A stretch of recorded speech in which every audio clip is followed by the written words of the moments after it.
All right, everyone, why don't we go ahead and get started? It is 1:01 p.m. This is Thursday, March 19th, 2026. This is the Budget Audit Board of Review Committee meeting. Some ground rules. Each person, if you have a comment, you need to fill out a card. You get 2 minutes to speak. You need to say your name and address. And a reminder, comments must be germane to the presentation and the items. We will shut you down if it is not germane. With that, can we go ahead and do roll call, Ashley? Of course. Councilmember Harris. Here. Councilmember Morrell. Here. Councilmember Willard. Councilmember McCarron. Here. We have a quorum. Wonderful. Let's go ahead and move to approve the minutes. I'll move. Second. Seconded by Councilmember McCarron. 4 yeas. And let me just go through the order of business. We will start with two presentations. The first from Becky Hammond, our auditor, the second from the DDD. We then have some resolutions and ordinances that are by request that will be presented by members of the administration. Then we will move to Alyssa Rambo and the numbers for January 2026, and then CEO Giruso. Let's get going. Becky, will you introduce yourself? Oh, you want to go ahead and announce the first one? Sure. Item number 3 is a presentation of the City of New Orleans' 2025 Audit Planning Communications with Governance, presented by Becky Hammond, who's one of the partners at CRI, Carr Riggs and Ingram, which are one of our auditors. Thank you. Good afternoon, council members. It's a pleasure to be here with you today. My name is Becky Hammond. I am the governmental audit partner for our CRI offices in the New Orleans area, and I am your audit partner for the City of New Orleans and the airport audits. And I'm happy to be here today to just go over what I'd like to do is go over a few brief facts with you, since we have so many new council members and I haven't been in front of a lot of you in the past. So I just have a few quick firm facts about CRI. We are a top 25 firm with lots of experience in the governmental world. And we do a lot of municipalities, and I personally have over 25 years experience in governmental audits, and am very proud and humbled to be serving the City of New Orleans in this capacity. So the purpose of my communication with you here today, I thought that it would be helpful to provide some context to you, as many of you are newly elected council members. Offer a clear, high-level expectation of what an audit is, and also just explain what auditors do and do not do. And then just strengthen that understanding of what your oversight responsibilities are in relationship to the audit, and then just provide some transparency and reinforce the values of what our audit process is here to provide. So first off, just an engagement overview for the audit that entails the City of New Orleans annual comprehensive financial report. It does include a number of what we call opinion units, which are individual pieces of information, columns, as you will, in the audit report. The first is your governmental activities. This is basically a culmination of all of the financial statement numbers in your report, plus adding all of your capital assets and debt-related items that are long-term. The second piece is your aggregate discretely presented component units. All except for the airport are actually audited by other auditors, and we rely on those audit opinions. So we take that information, pull it all together in a schedule, and present that as one column to show what the total effect is of all your component unit information. And those are discretely presented based on rules by the Governmental Accounting Standards Board, as far as if they have some kind of relation where the city is has some kind of decision-making authority over them in a way where they are not financially separate in kind of short terms. The other piece that we have that are individual opinion units are each major fund, which is your general fund, each of your very large special revenue, capital projects, and debt service funds. And then we do one opinion on all of those non-major funds and your fiduciary funds as a whole. Fiduciary funds include all of your pension-related type funds.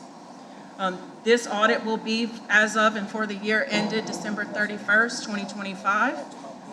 And I'd just like to highlight that this engagement always includes an opportunity for follow-up with you all. If you have any questions, we need to discuss anything, I'm always open, have an open door for you to answer those questions and provide any explanations for the things that are in your financial statements.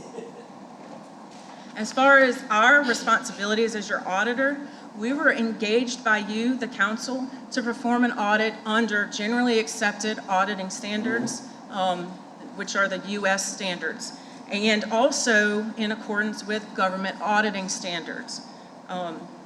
In addition to our financial statement audit, there's a separate piece that is performed under uniform guidance, which is related to the single audit, which is the audit of your federal funds, your expenditures. That will be performed separately by Sean and Bruno CPAs. But I do have a few things in this presentation that talk about that, just because I thought it was important to explain to you that piece of that.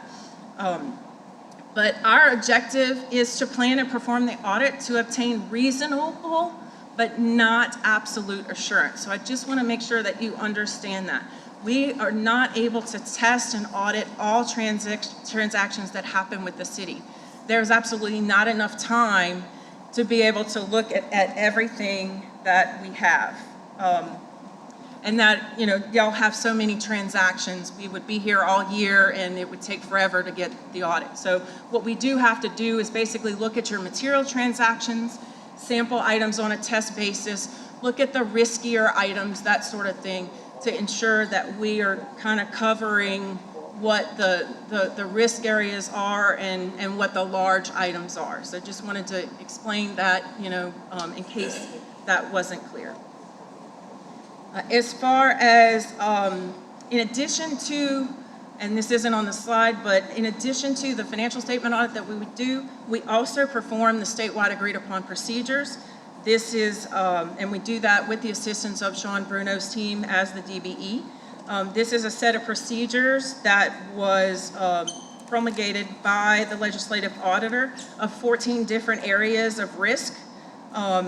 And their objective with that is to strengthen your internal controls to lessen the risks of fraud, waste, or abuse in the future. So that has to be done each year unless in off years you have no findings from the previous year. So this year is a full year, so we will be doing quite a number of procedures specifically designed by the legislative auditor.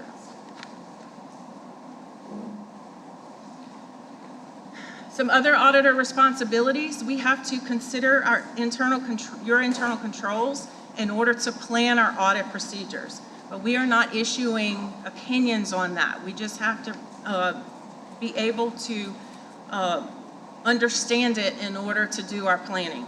But we will bring any opportunities for improvements to management's attention along the way if we see anything that we think that can be an improvement. We will communicate any significant matters relevant to the oversight of financial reporting to you, and we will communicate any additional matters that are required by the laws and regulations and contracts and grant agreements that are within the scope of our financial statement audit. We will also communicate any independence considerations if those are relevant, and we do assist with several non-attest functions, which is where we assist the city management in calculations for pension, OPEB, which is your retiree health insurance, and leases. But this is reviewed by the finance department after those calculations are performed, and we also have a second review partner that reviews the financial statements to ensure that our independence is not impaired. We will perform some tests of internal controls over certain areas, such as payroll and disbursements, just to name a few, because there are a very large amount and volume of transactions with those types of things. So we do that in order to determine that your internal controls are functioning. As far as responsibilities with those internal control pieces, our auditing standards require that we understand the internal control as part of the risk assessment. We're going to use that to determine the nature, time, and extent of our audit procedures and help us to identify any risks of errors, fraudulent financial reporting, and misappropriation of assets. And then also with violations of laws and regulations, we're looking for anything specific to Louisiana law and regulations related to the environment that the city operates under. And then after we've evaluated the internal control, then we're actually going to perform tests of compliance with those laws, regulations, contracts, and grants. The grant-related piece that's related to any federal specific grants will be performed under that single audit that's performed by Sean Bruno, and they will test compliance for the major federal programs, which is a cycle of programs that they do once every 3 years generally, to make sure that they're covering all of your larger programs within a 3-year cycle. They will also evaluate internal control over compliance and provide an opinion on the compliance for those major programs. A few other things that we do when we're doing the financial statements, we do issue some additional schedules with our statements. The first is the required supplementary information. This is management's discussion and analysis, your budgetary comparison schedules, and the supplementary pension and OPEB schedules that are towards the back of your report. For these, we apply limited procedures, and there's no audit opinion or assurance provided, but they are required to be included in the package by the Governmental Accounting Standards Board. In addition, we do have supplementary information. Those amounts include your combining financial statements, where we take every single fund that the city has, combine it so that it can be populated and aggregated to the front of the report in a single column called non-major funds. It also includes our tax collector affidavit, the compensation paid to city council, the compensation, benefits, and other payments paid to the mayor, which is the agency head schedule, and the justice system funding schedules, and finally the collections, distributions, and cost of collections for sales taxes schedule, which all of those schedules are required by the legislative auditor. For these schedules, we evaluate the presentation in relation to the financial statements and report to you on whether they're fairly stated in relationship to those financial statements as a whole. And then the last piece, which is quite a bit of information at the end of the report, is the other information, which includes your statistical schedules, and then at the front of the report, your transmittal letter and organizational chart. These we also just apply limited procedures, and no opinion or assurance is provided on that.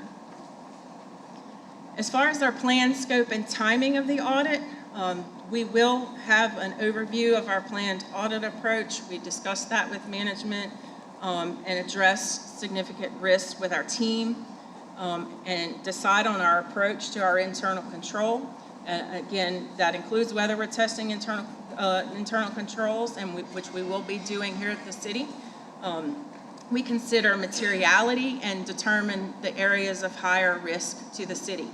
We will have ongoing weekly status meetings with the finance department, which I think is very important to ensure that we have ongoing communication with them so they know exactly what's outstanding, what any issues are, and we can be forthcoming as issues arise or things need to be discussed. They have an opportunity to get ahead of those things so that we're never presenting anything right at the last minute at the end.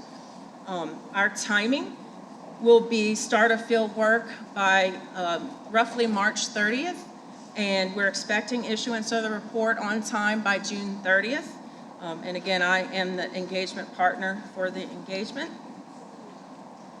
This next slide, the audit approach, is just a quick overview of all the pieces that we do in an audit, just to give you an idea. There's a lot that goes into that.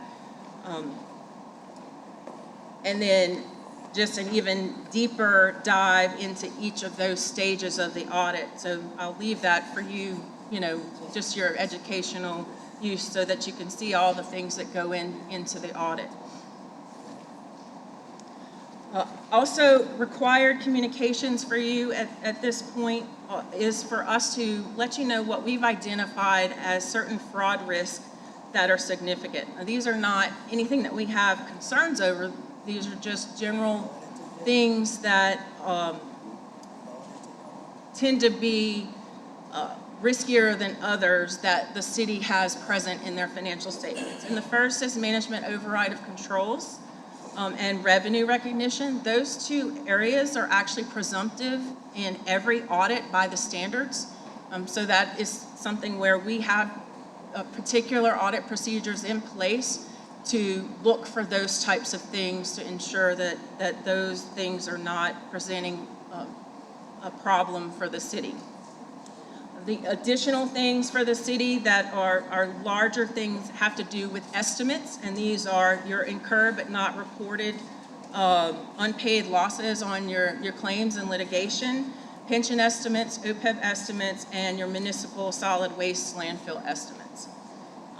These risks can be updated and may be updated during the audit as planning evolves, but as of right now, I don't see any other risks involved. And again, we just ensure that we have adequate procedures in place to cover these risks. As far as communications of issues during the audit, any significant difficulties encounters will be promptly communicated, although I don't expect any. We've had a great relationship with management and the council in the past. Any internal control related matters required by standards will be communicated, and any updates will be provided if the audit scope or the timing changes, as we've also done in the past. Here is my information. If any of you ever need anything or have questions, I'm happy to meet with you at any time. Any questions from the dais? And I see no cards. Thank you, Becky, for your presentation today. Thank you. Next up, Ashley. Alrighty, we also have a presentation from the DDD about their annual report.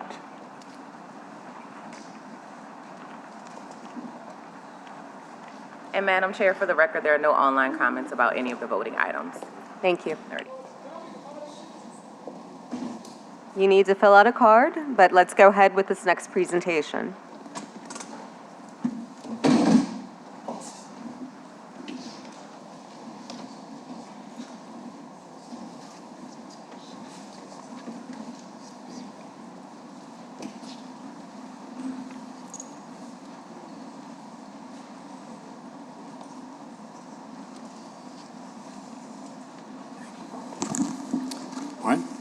Good afternoon, council members. Thanks for making some time for us this afternoon for DDD to present its 2025 annual report, including our activities and expenditures. So just a quick refresher, the DDD is an independent state agency that provides enhanced services to downtown. We were founded in 1974, have an 11-member board, 27 staff, and cover 160 blocks or 1.2 square miles of the area that everyone recognizes as downtown, from the expressway to Iberville and Claiborne to the river. We organize our activities into three categories: cleaner, safer, and stronger. Our primary outputs in each of those areas are litter pickup, pressure washing, and graffiti removal in the cleaner business line, 24/7 NOPD off-duty details, 24/7 armed private security details, and DDD public safety rangers in the safer business line, and economic development, public policy advocacy, and marketing in the stronger business line.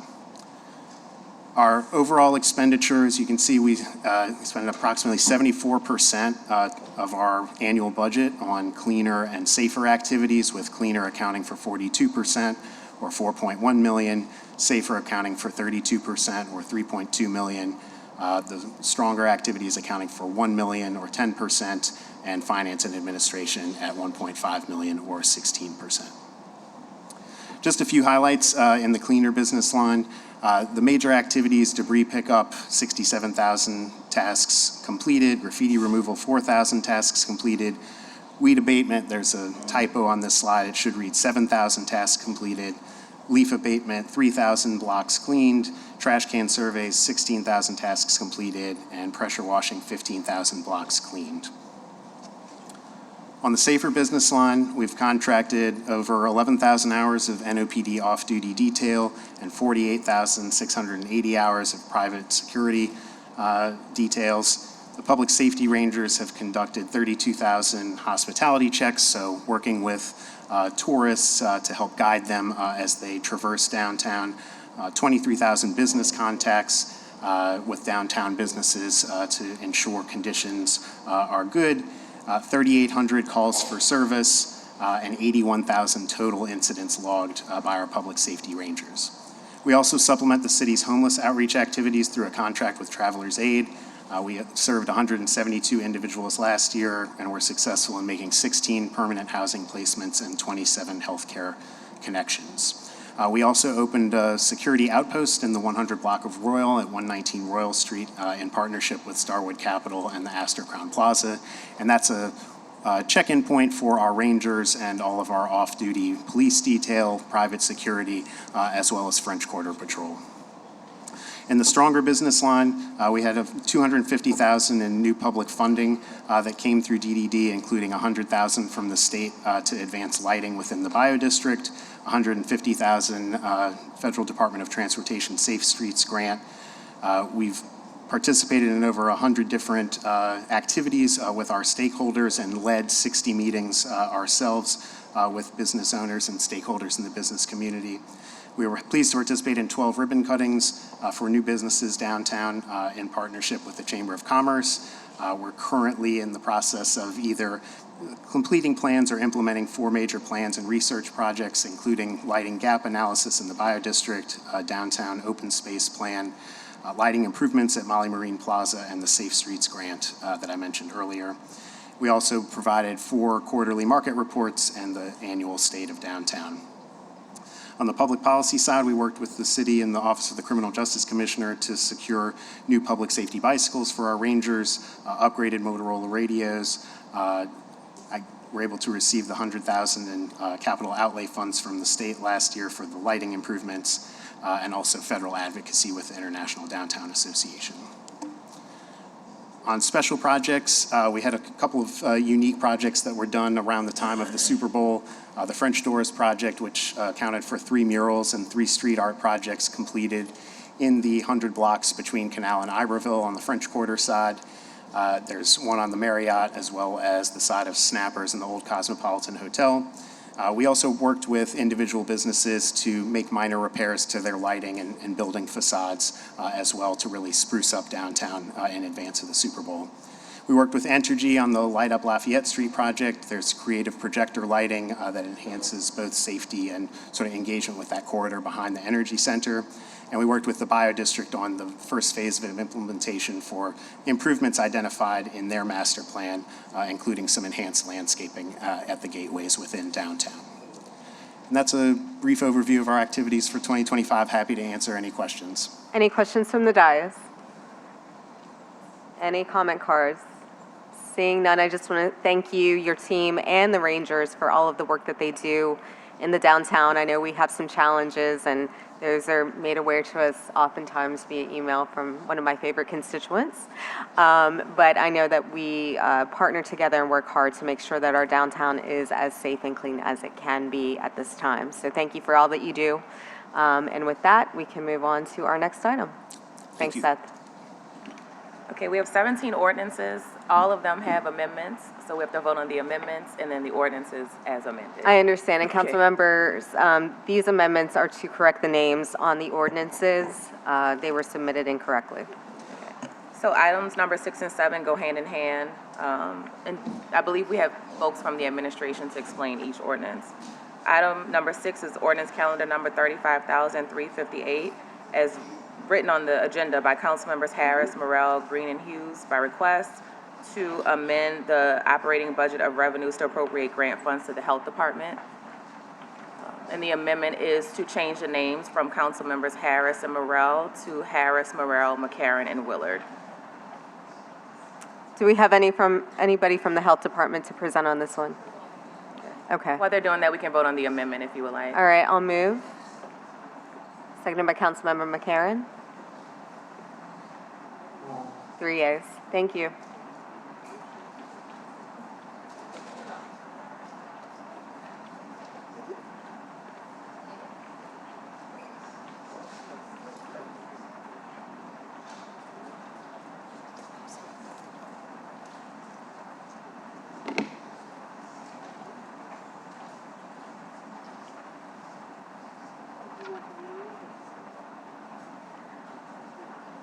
We're on item number 6 on the agenda, just asking someone from the Health Department to Thank you. explain the appropriation. Hello, everyone. Jeannie Donovan, Director of Public Health and Policy in the New Orleans Health Department. Number 6, we're receiving funds for the Healthy Start program to reduce infant mortality and improve health outcomes for pregnant women. So this is a federal grant that we receive to fund our Healthy Start program. And it's revenue neutral. Correct. Any questions? Okay, I'll move, Councilmember Morrell moves. I'll second. We're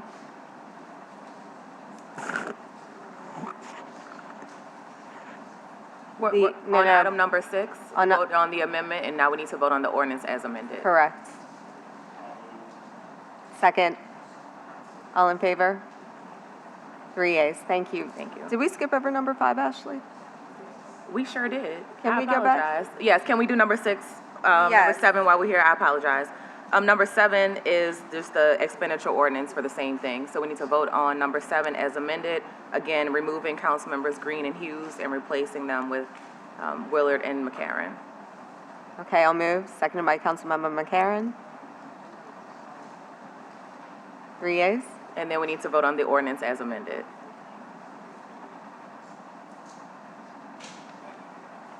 I'll move. Seconded by Councilmember McCarron. 3 yeas. Thank you. And Why don't we go ahead and do number 9 as well, because that 8 and 9 involve the Health Department. Okay, number 8 is ordinance calendar number 35360, and number 9 is the companion revenue or expenditure ordinance. Again, 8 has an amendment to remove council members Green and Hughes and add McCarron and Willard, so we need to vote on the amendment. All right, I'll move. Seconded by Councilmember McCarron. 4 yeas. And then vote on the ordinance as amended. Do you want to explain what this is? Sure. Yeah, thank This you. is the BOLD grant is a sub-grant from this, it's a federal grant that's flowing through the State Health Department to the New Orleans Health Department to engage in Alzheimer's and dementia-related outreach and community convening actually will be conducted this spring to bring together partners on Alzheimer's and dementia-related disease. All right, any questions? I'll move. Councilmember Morrell seconds. Yeah. I need one more vote. 4 yeas. And then number 9 is the companion ordinance as well. You need to vote on the amendment, removing Green and Hughes. I'll move. Seconded by Councilmember McCarron. It is amended. And then on the ordinance as amended.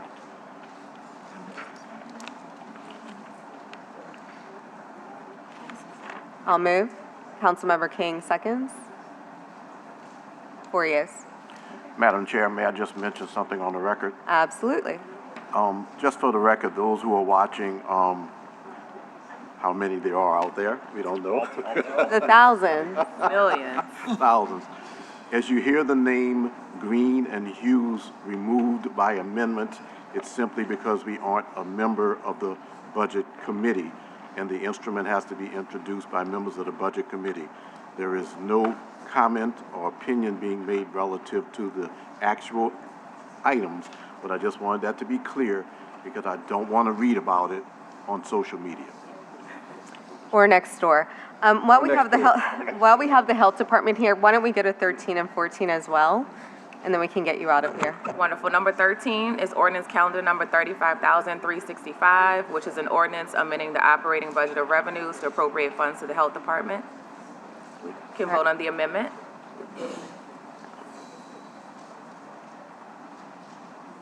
5 yeas on the amendment. Then I'll defer to the Health Department to explain. And this is another federal source of funding for Healthy Start to work on a special policy innovation project, and it's $14,000 net neutral. Revenue neutral, we like to hear it. All right, I'll move. Seconded by Councilmember Morel.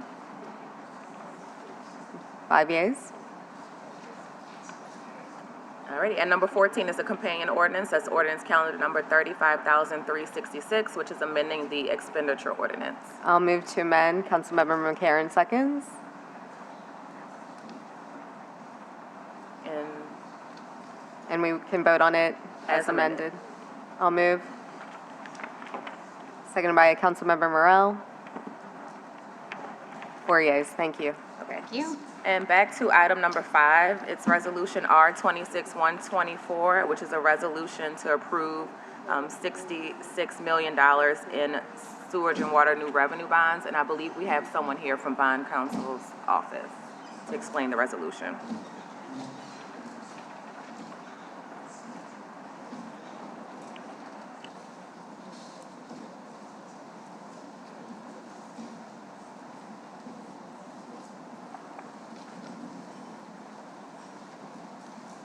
Can you introduce yourselves and then talk about what this is?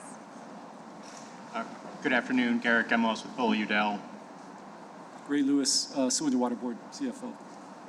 The item before you today is a resolution approving the sixth supplemental water revenue bond resolution for the Series 2026A bonds.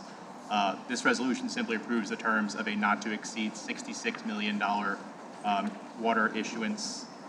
These bonds are part of our previously authorized financing program and will be used to fund capital improvements to the water system, specifically lead service line replacement. These bonds are payable solely from revenues of the Sewage and Water Board's water system. There's no fiscal impact to the city. A significant portion of this financing, approximately 49%, is expected to be forgiven, effectively functioning as grant funding.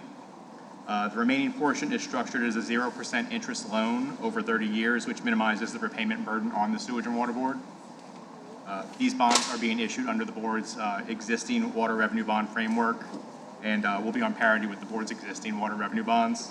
So in short, this resolution just authorizes the Sewage and Water Board to move forward with that financing and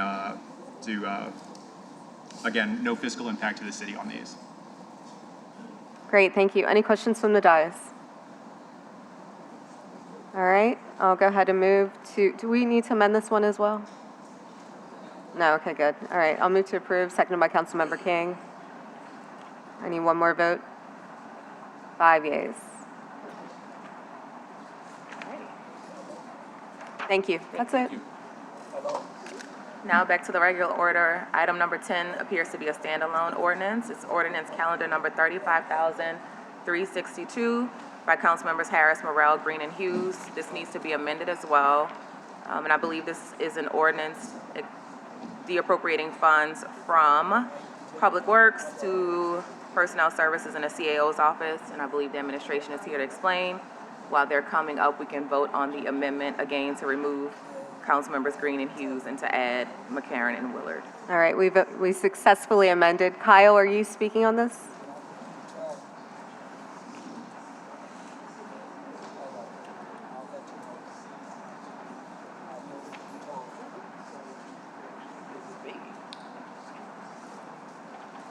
Would you like to vote on the amendment? Sure, let's do that. Councilmember Morel, seconded by me. We have 4 yeas. Hey, Kyle. You might as well come up to the big table because you're going to be speaking for a while.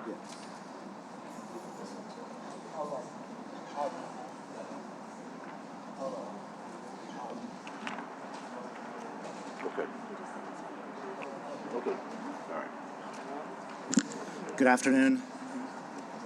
So this ordinance is the reduction from the general fund as we have identified staff that are currently funded in DPW that are working on bond eligible scope, so capital improvements like street light repairs, street signs, signage.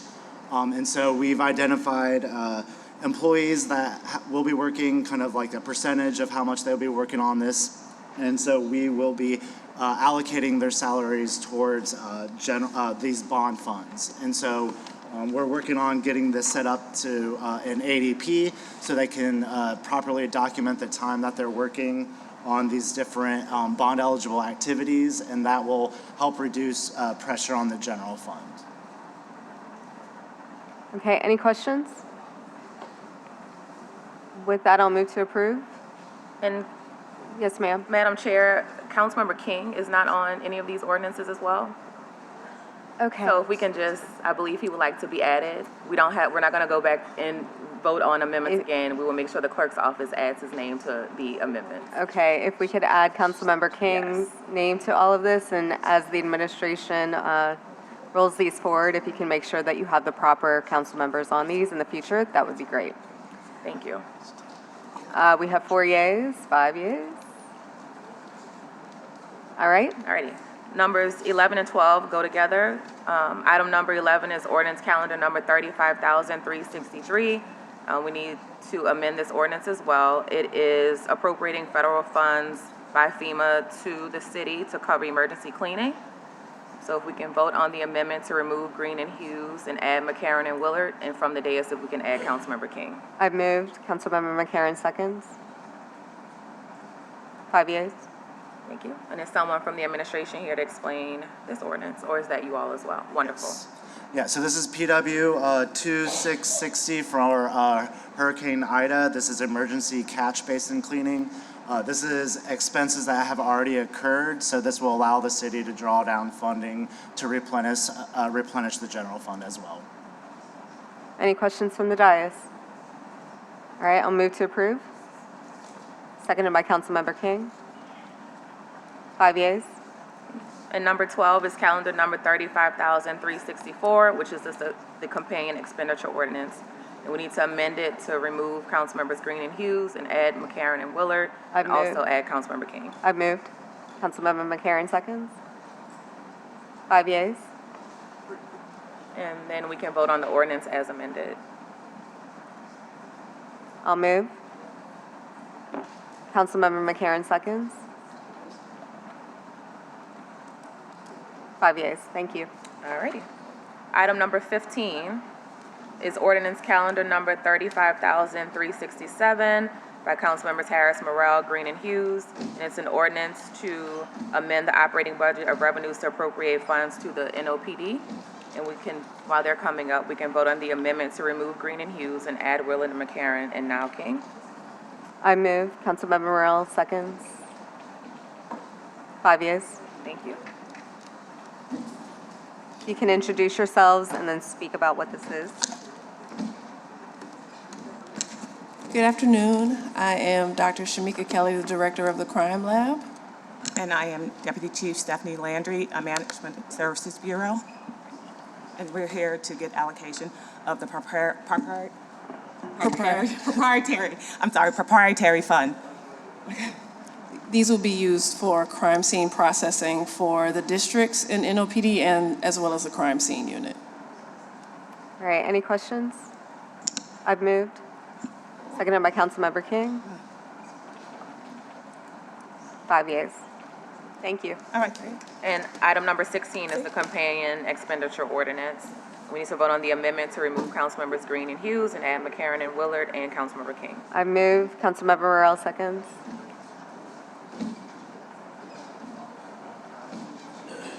One more. 5 yeas. And then we can vote on the ordinance as amended. I've moved. Councilmember King seconds. 5 yeas. Thank you. Alrighty. Item number 17 and 18, they go hand in hand as well. Item 17 is calendar number 35,369, amending the revenue ordinance to appropriate funds to the Office of Housing, Policy, and Community Development. While they're coming up, we can vote on the amendment to remove Councilmembers Green and Hughes, add McCarron and Willard and King. I've moved. Councilmember Morrell seconds. 5 yeas. Is there someone to explain the I housing? believe Josh Schwartz is here to, nope. Yes. Yes. Alrighty. No comments necessary. Ah. Thank you. Any questions for Jeff? All right, I'll move. Seconded by Councilmember King. 5 yeas. All righty, and then on the ordinance as amended, or is that the amendment? I think we need to amend still, right? Yes. Okay, I've moved to amend. Councilmember King seconds. 5 yeas. All righty. And then we'll move to adopt. Seconded by Councilmember Morrell. 5 yeas. All right, thank you. Item number 19 is ordinance calendar number 35,371 by Councilmembers Harris, Morrell, Green, and Hughes. We need to amend that as well, and it's an ordinance to appropriate funding to the Law Department for settlement payments. I see the city attorney present. It's pretty self-explanatory, but we can vote on the amendment to remove Green and Hughes, add McCarron and Willard, and Councilmember King. Thank you. City Attorney? Hi, this ordinance approves, good afternoon, everyone. Good afternoon. This ordinance appropriates $1,250,000 to fund a settlement in a federal case. The appropriation represents the first of 3 payments required under the settlement agreement that was reached in that case. And $250,000 of those funds was the responsibility of the DA's office, which has already been sent and received by the city. The remaining $1 million of this payment was funded out of settlement proceeds the city received on an unrelated case, which is cited in the ordinance. But essentially, the settlement, this initial payment was funded with funds that were received from the city shortly before the settlement was reached. Great, thank you. Any questions for our city attorney? Hearing none. Councilmember Morrell moves and seconds. Oh, he doesn't second. Councilmember King seconds. 5 yeas. Thank you. Thank you. And item number 20 is the campaign expenditure ordinance, and we need to amend that as well to correct the names from Green and Hughes. Properly moved and seconded.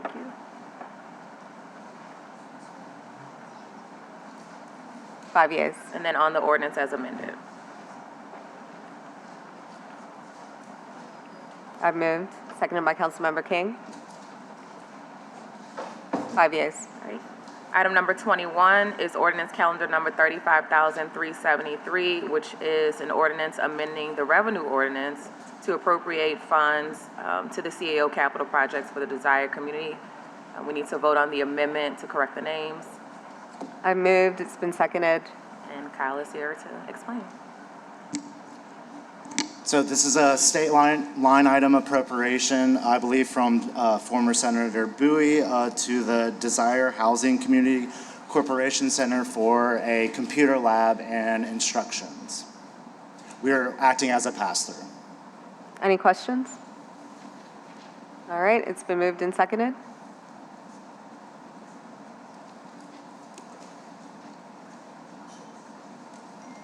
All right. Thank you. And then item number 22 is the campaign ordinance. We need to vote on the amendment first. Moved and seconded on the amendment. No, I'm gonna do something. All in favor? 5 yeas. What, Councilmember Green, you want to speak? I just wanted to thank Senator Bowie for his attention to the Desire community, and I want to emphasize how that historic community is becoming the beneficiary of many forms of support, and I want to thank the residents of that community and those who are strong supporters for the work that they do to lobby for support for that important community. Thank you. Former Senator Bowie, Chancellor Bowie, who still has his connections to that important community. Thank you. Thank you. Thank you, Councilmember Green. I'll move. Seconded by Councilmember Morrell. I need one more vote. 5 yeas. Thank you. Thank you. And is that on the ordinance as amended? I'm sorry, Councilmember. Number 22. Yeah. Thank you. So last amendment. All right, I'll move to amend. Item 23. No, 23 does not need an amendment. Okay. Yes, so item number 23 is ordinance calendar number 35375. It's amending the capital budget. We just need to add Councilmember King's name to the ordinance. Okay. Moved and seconded. 5 yeas, thank you. Did you want to hear from Kyle about it, or? Any we good? questions from Kyle? Okay. For Kyle? All right. Okay. Number 24 is also an ordinance amending the capital budget. It's calendar number 35,376. Any questions for Kyle? Can you just run through the changes that are being made? So there's a lot on this ordinance. So normally what we'll do throughout the year is we'll introduce a quarterly capital budget ordinance that will provide updates of what has happened over that past quarter. So it includes a couple new grants, obligations. As we are reconciling FEMA projects, you can see allocations to permanent revolver. But if you have a question about a specific line item, I can address that. Nope, but it's just generally wanted you to updates. touch base on it. Thank you. Thank you. All right, thank you, Kyle. Thank you, Councilmember Willard. Moved, seconded. 5 yeas, thank you. Great. Thank you. Item number 25 is calendar number 35,385. This is an ordinance to amend. Aaron, hold on for a second. We have comment cards on item number 24. I am going to call on you, but remind you that the comments must be germane to the item as it is presented. The first person is Chris Lang, followed by Emily Walsh, followed by Annie Moran. We will cut you off if it's not germane. Good afternoon, everybody. My name is Chris Lang. I live at 2500 Dauphine Street. I just had a procedural question before, so I hope you guys don't take away from my time. But I was curious about the quality of life meeting that was scheduled like last week for today at 10, and it's just got removed from the agenda. Do you know, Councilmember Hughes, why that happened? I'm happy to talk to you after this meeting. Okay, It's not thank you. germane to this meeting. Yeah.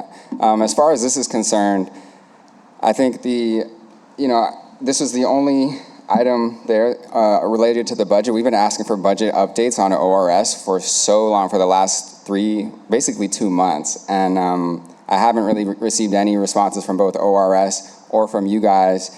And this is the opportunity to bring that to light. And so, there were several items in this particular ordinance related to different grants, the NDR grant, there was the EPA asbestos grant, there was HMGP, and so I was just curious, like other grants that ORS manages, including CPRG, which is the Climate Pollution Reduction Grant, and the Swiffer grant, which we've been asking for clarification on, the EPA Swiffer grant. There's, like you mentioned in the last meeting, on the Public Works meeting, that the city's not moving forward with that one, and so I'm asking for clarification because the NOLA.com article said that it is, but only for a solid waste master plan, and then that was submitted. And what I want to request is that, having worked on this project and having spoken with the project officer for the EPA, that if you submit a no-cost time extension that changes the scope of work, you risk the entire grant altogether. So even the $350,000, which is only 6% of what we had awarded, that would be in jeopardy too. So I'm requesting that you do a no-cost time extension exactly as the grant was written for the EPA Swiffer grant, and ask Megan Williams and ORS to resubmit that. These are all budgetary questions that we were hoping to have a larger conversation about, but it is what it is. Thank you. Emily Walsh. Madam Chair, let me just say, and I'm not going to hijack your meeting, but folks don't have the liberty of paraphrasing my words as they like to post. Anybody can go back and roll the tape. I don't have the authority to speak on behalf of the city of New Orleans to say what the city of New Orleans is not going to proceed with. What I did say in the last Public Works meeting, I said that the city has not yet entered into a grant agreement and has not yet moved forward. That's what I said. I did not speak on behalf of the city saying that the city is not moving forward. So I would just ask, with all due respect, that when people quote me, you can roll the tape. It's on the record. Please quote me accurately and don't paraphrase my words. Thank you, Madam Chair. Thank you. Emily Walsh, followed by Annie Moran.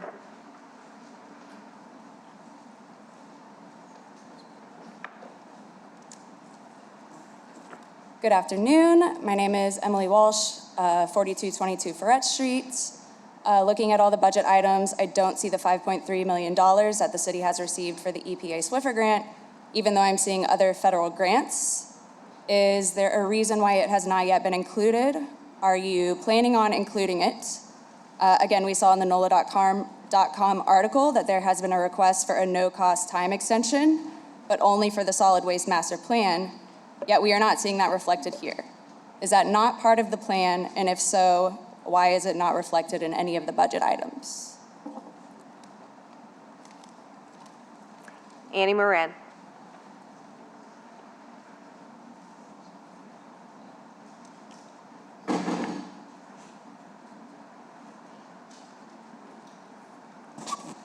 I'm Annie Moran. My address is in the 7th Ward, New Orleans.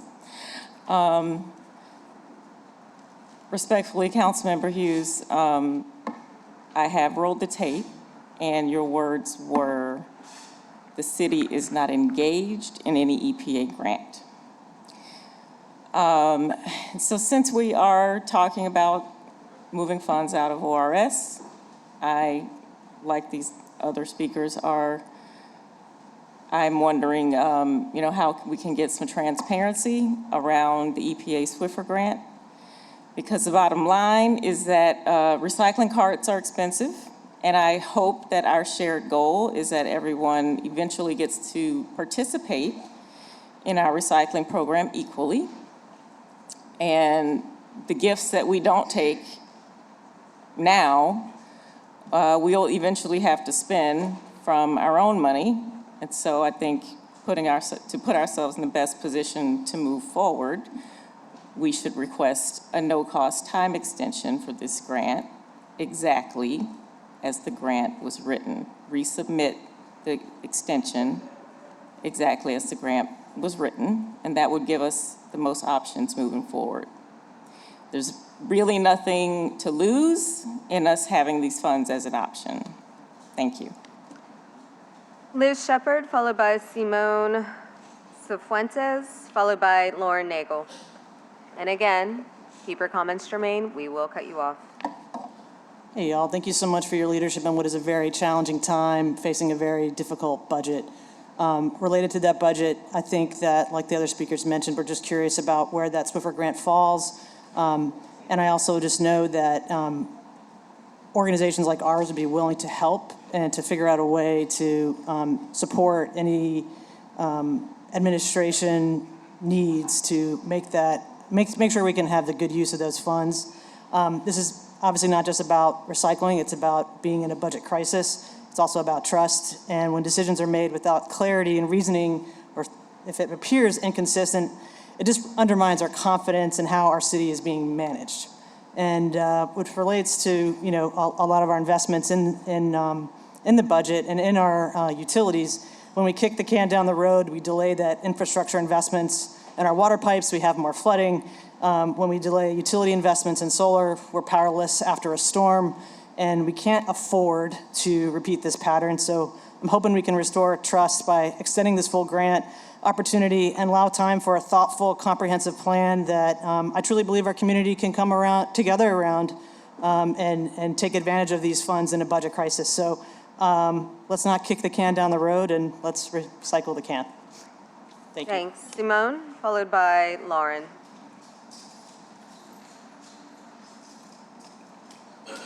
Good afternoon. My name is Simone Cifuentes. I live at 727 Mandeville Street. I am a New Orleans high school teacher at a public charter school. I have kids from all over New Orleans coming to my school. We do a composting program in the cafeteria. If I can get regular New Orleans kids to not only recycle in school, but compost, the rest of the city can do it. Leaving money on the table is a bad idea. Composting and glass recycling, which is what we eventually want to get to, will help save our coast, and we cannot do that if we stop recycling altogether now. I think it's a budgetary issue that is short-sighted to leave money on the table now and spend millions more when we have our city flooded yet again in whenever the next hurricane decides to come. That's my piece. Thank you. Thank you, Lauren.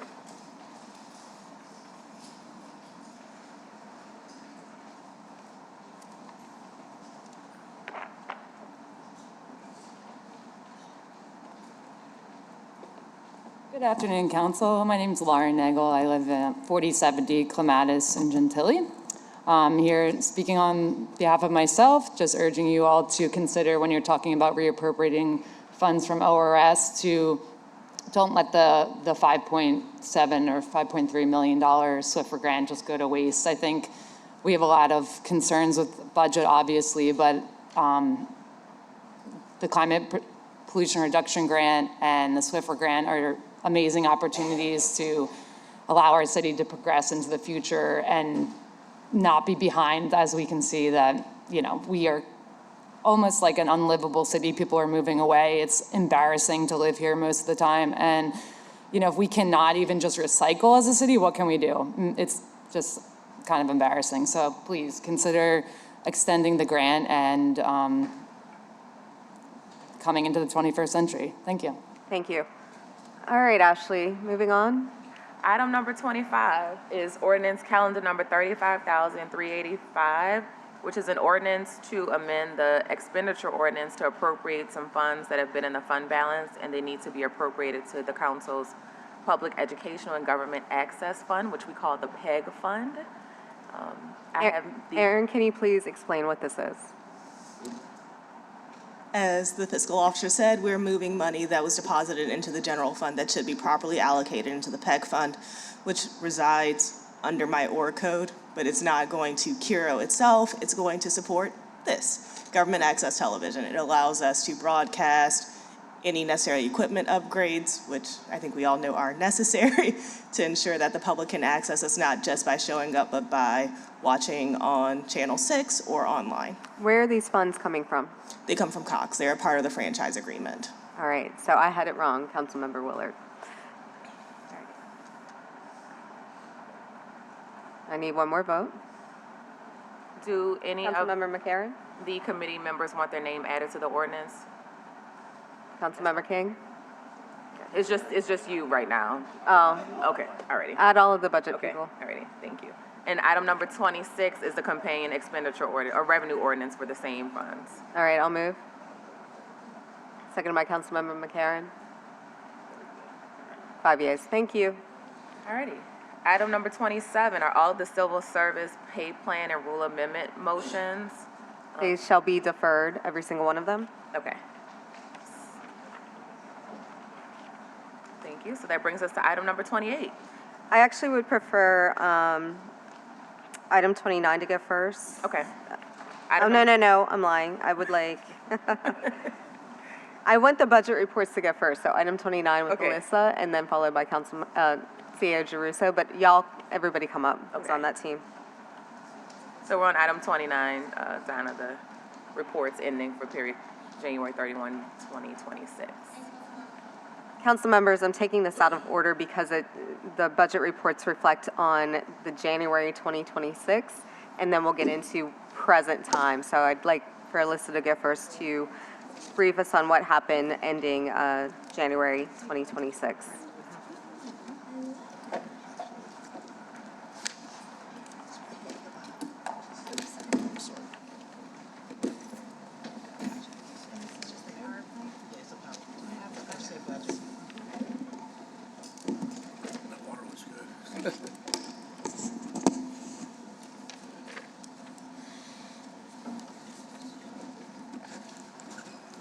Alyssa, if you could walk us through the executive summary. This is a new summary that finance prepares that should be easily readable to all of the council members and to the general public to tell us what our financial position is as of January 31st, 2026.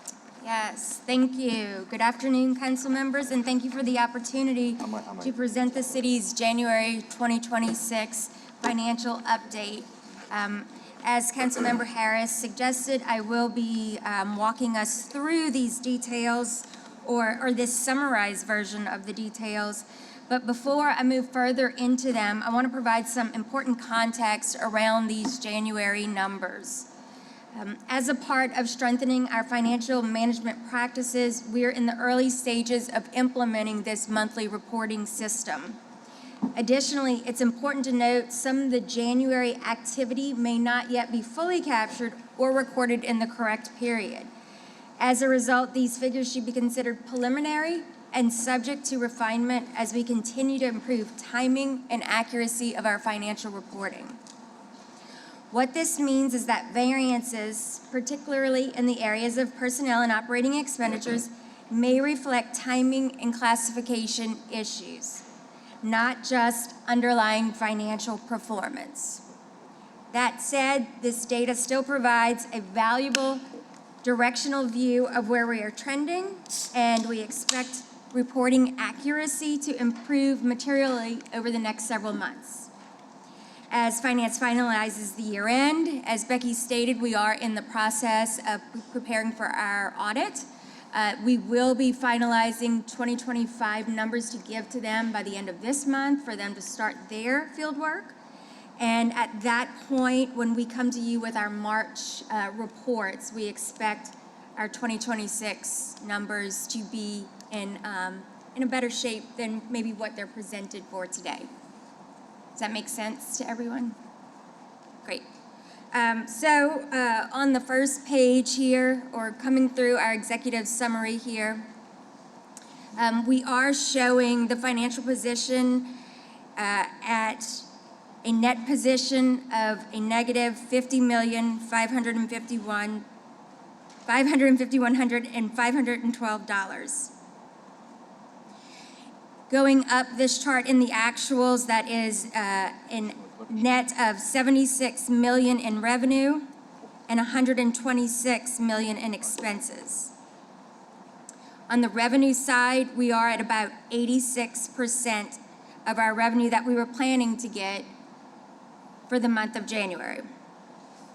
I want to scroll through to the next one. Let's see. How do we press? Let's see which one that is. Yeah, the revenue collection. Okay. So looking more closely at revenues, property tax collections are below the year-to-date benchmark, which can be expected early in the fiscal year, but you will see that catch-up happening in February's reports. At the same time, we're seeing strong performance in our other categories. And encouragingly, January 2026 collections are tracking ahead of 2025, which suggests underlying revenue strength despite the current variance. On this next graph here, I'll turn it over to Brandy to talk a little bit about our expenses for the month. Here, we're showing our year-to-date personnel and other operating expenditures through the end of January. Combined spending totals are approximately $126.8 million, or roughly 16% of our annual adopted budget. When reviewing our personnel costs in January, we see they were a bit elevated as they included personnel expenses incurred prior to the mayoral transition. In addition, actuals include leave payouts for employees who are not retained. These are one-time costs and are not indicative of ongoing spending levels. These payouts occurred during the pay period that ended January 31st, 2026. We do expect personnel spending to trend downward in the coming months due to layoffs effective January the 12th and the citywide furlough that began February the 15th. As a result, we will see those numbers, but I also want to make sure that we keep in mind for February, we'll see the NOPD retention pay, a portion of that was general fund dollars. I also want to note that the benchmark shown here is based on a full year budget divided evenly across 12 months. As Alyssa said, we're working on a process to get monthly numbers, so we're getting data together, right? So we got to start somewhere, so we see that evenly. However, we should note that actual expenditures do not occur evenly throughout the year, so variances at this point are expected. When we look at other operating expenditures, we see that spending is above the benchmark, but we are still in the accrual process, as Alyssa noted. So these numbers may change as additional expenditures are recorded. Overall, the variances are primarily driven by timing and one-time personnel costs. For overtime, I want to remind everyone that the overtime budget is currently centrally managed within the CAO's office.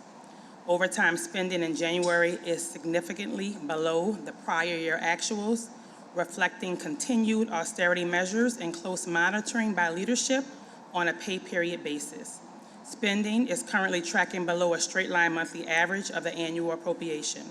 However, earlier spending is not necessarily a predictive measure of where we're going to end. For example, Mardi Gras-related overtime, we'll see next report. We also expect to see similar fluctuations during other peak periods, such as the 4th of July and Bayou Classic. At this point, overtime spending is being actively managed and is trending favorably.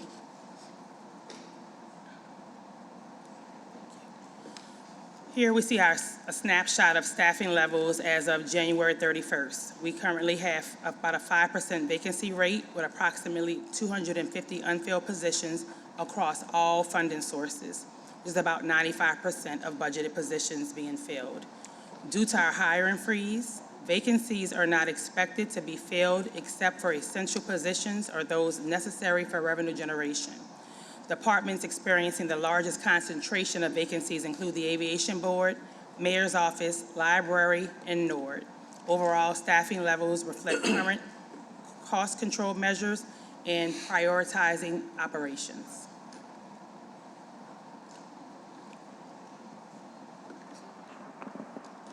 And finally, we'll just end our report by providing a January 31st, 2026 ending general fund consolidated balance at $71 million. We started the year at 60.4. Remember, that is an unaudited, but that is where we are today with the 11 million for activity in January to end us with 71.588 in general fund.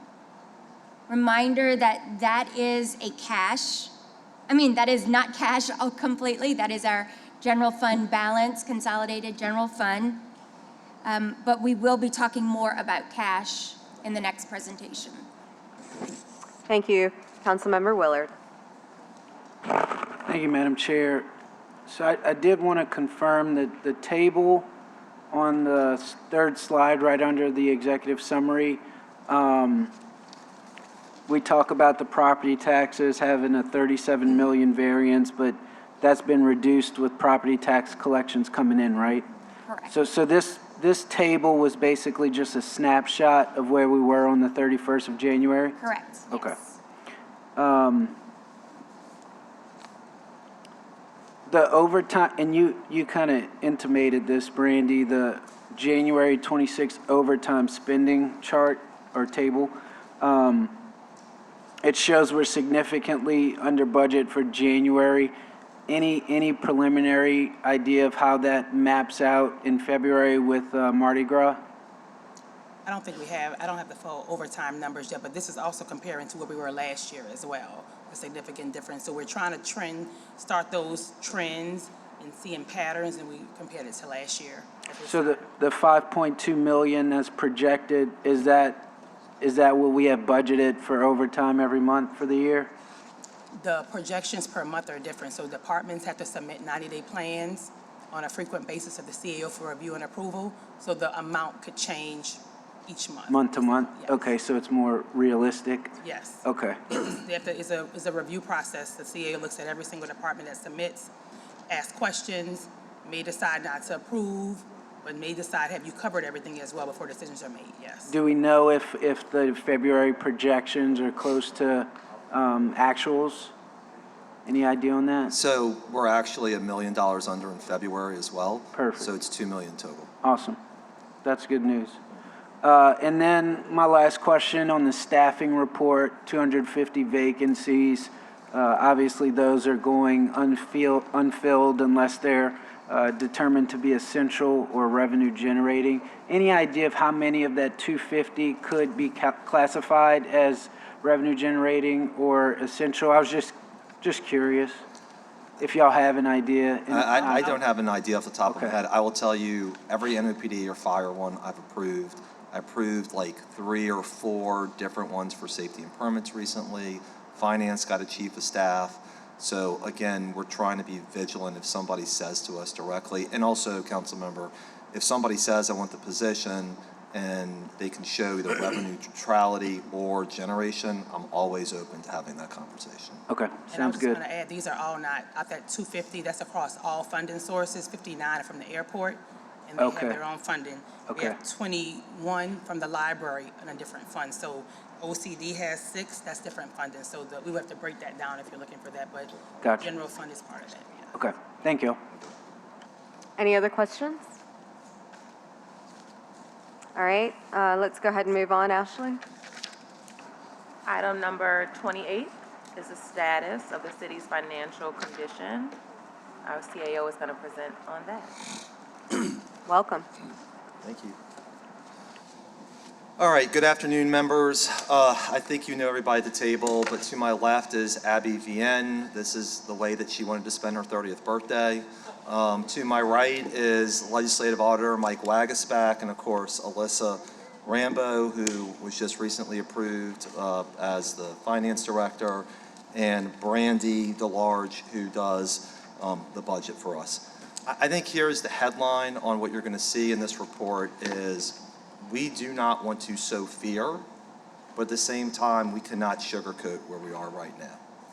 And what I'm about ready to show you, which I know you've already seen, has been publicly presented, is a bitter pill.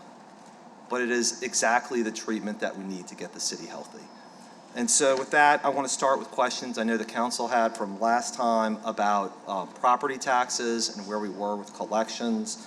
You'll see as of February 27th, we only had 33% of our property taxes collected and reconciled.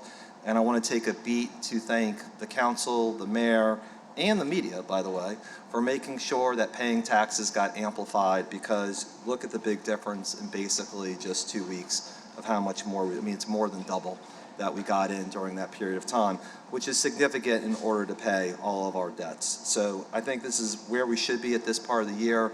We know there's going to be people who pay late, we'll always be chasing people, but this is significant progress from where we were. Two things. One, you'll see some of the slides have yellow highlighting at the top.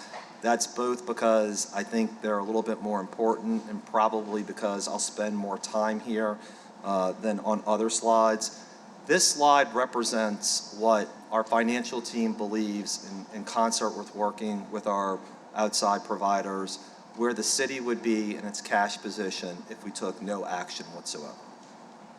If you look, where things get dicey to begin with is really about the end of April or early May, where the city would be $16 million negative when it comes to its cash, which increases incrementally by about $4 or $5 million every week if no action were to be taken. Now, I want to make one point right here that I don't think what should come as a surprise to anybody is that the city's cash position would be short.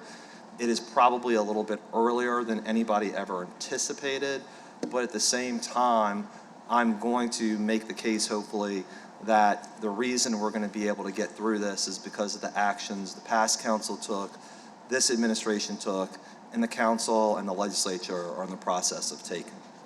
And some of that is just really being a better steward than in the past. So first, always, what's important to me is talking about solutions. The actions of the last council settle part of the Wisner Fund and not spend certain funds. I know that for many of the past council members, having the council fund was something that was important, but the fact that you all did not spend that money will mean that we'll be able to get through the beginning of this downturn when it comes to cash, and you're to be applauded for that. Obviously, we will speak at length about things that the Moreno administration has done to curb spending, find available dollars, and push revenue enhancement. I will say this again as we get further along, but I do want to let you know that I have pushed very hard internally to try to find money where it's available, to try and improve processes where it can, and to also try and find money in available funds, because we know how much our people feel taxed by current systems right now. And although we are going to have to discuss revenue increases, what we can do emphatically to look under every couch cushion possible to find money, and I actually have some preliminary news that's good for us about that. And then finally, obviously, the council and the state legislature are our partners, as is the legislative auditor, in moving this forward. On this slide, I show you our path to making sure that we get out of this before taking a new security device this summer. I say new security device because the plan is not to take another revenue anticipatory note, but to do something that will actually smooth out the city's cash position in a different way, and I'll explain that as we get later. But here is the plan. If you look at April 10th, what we will need in order or thereabouts is $20 million in order to make sure we get to our cash position being positive. One of the things I do want to note is an insertion Abby made, is that the dates may be a little relative. This is obviously a forecast and a projection, and things can change slightly based on dates. So I don't want people to get hung up on that. But I do want to make sure that you know this is what the plan is, this is what it looks like, and this is where the money is coming from. Also, what I've asked the Finance Department to do, in which they are in the process of setting up, is a cash management fund. One of the things I know from your perspective and from mine is, well, where's the money? Well, it's in this code or it's in that code. I can't really tell you. It's hard to figure out. Well, I want to consolidate it all in one place.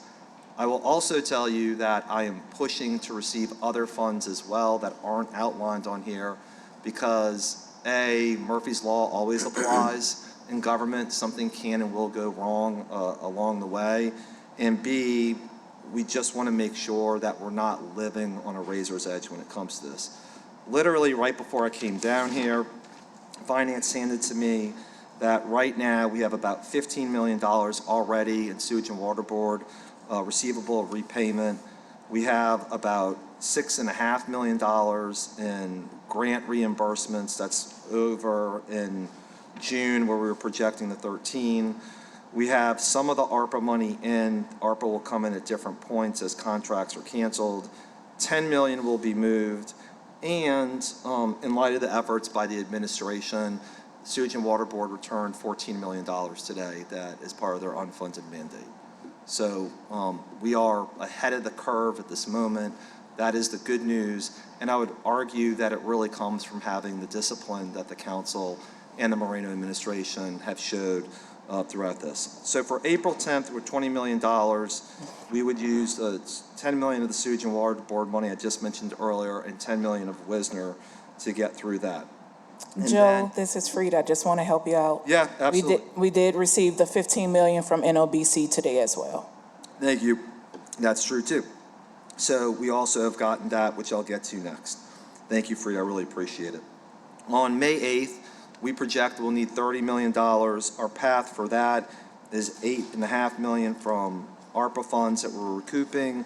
As Frida pointed out, NOBC transfer of $15 million. NOBC approved that on Tuesday at their board meeting. I think Councilmember Green, you're part of the board now. Thank you, and whoever else out there.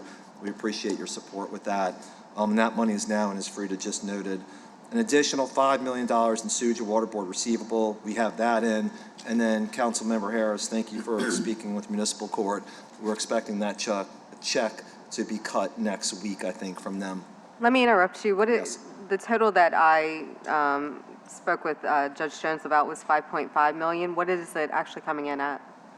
I understood it to be 5 million, council member. Okay. And that's why we split it up in 3 different ways. But if we can use that as the last one to be 2 instead of 1.5, that's music to my ears. Okay. I appreciate it. Thank you. You'll also note that I have a double asterisk next to some of this because we'll also, for really purposes when we meet as revenue estimating conference, recognize additional revenue. The fact that we're getting all these receivables in is extra money to the city, and I think is showing again, as council members McCarron and Willard asked last time about how we're balancing out the RAN and its payments, part of this is recognizing this additional revenue to make sure that we're taking care of everything, and Alyssa is right on top of making those payments timely. In the end of June is when we expect the next significant issue, $13 million of receivables that were owed from the federal government. As I said already, 6.5 has come in. Again, $2 million for municipal court right there. And we're expecting new receivables from Sewage and Water Board, $5 million. If any of you all want it, I have a schedule from Sewage and Water Board about when they anticipate the money to go in, and we're absolutely happy to share that with the entire council. And then on July 24th, We anticipate 30 million being part of what we need.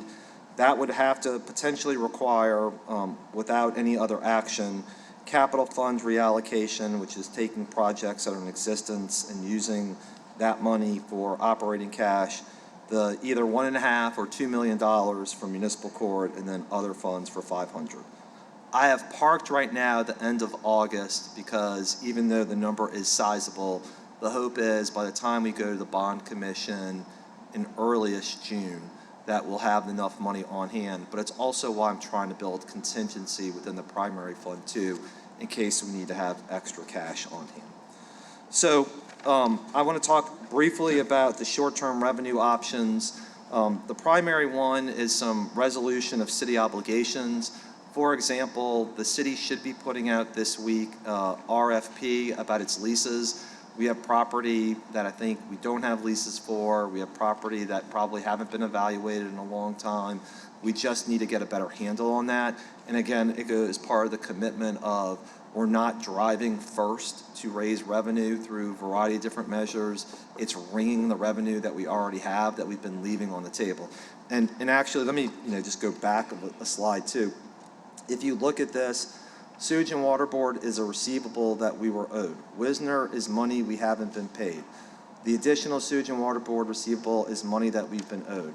The NOVA transfer is from somebody else's fund balance, as is municipal court. The other receivable is money that we are owed. The other receivable is money we are owed. I'm making that point not for dramatization purposes, but because we've been leaving money on the table for a long time.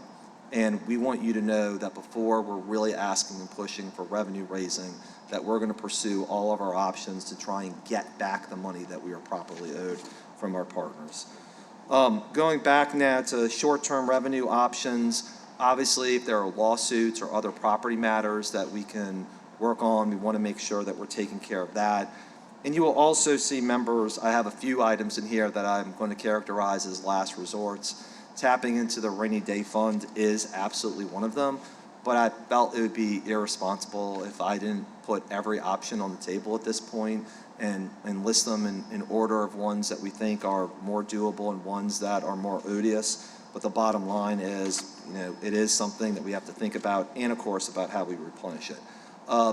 There's also medium-term cash flow measures we can take. I will tell you, the negotiated delayed payments and the additional furloughs are again the ones that, to me, are the ones we want to implement the least, because A, our vendors are important, and we want to make sure that even though we've moved from net 30 to net 45, it's not unduly delayed. And as Alyssa consistently reminds me, just because you delay doesn't mean it's denied. You still got to pay it later. And obviously for the furloughs, extraordinarily sensitive, as the council has expressed repeatedly, and as we've heard from our own employees about how difficult it is to be able to furloughs.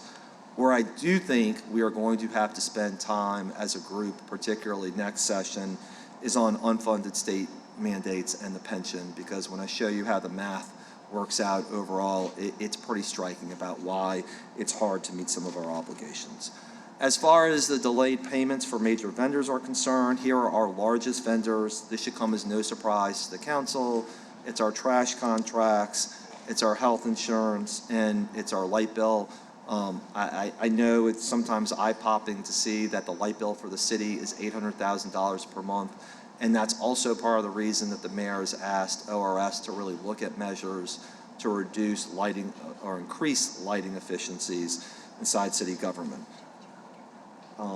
And then also, in addition to that, obviously our healthcare costs are something. We also have met with United Healthcare as well about trying to wring additional costs for healthcare.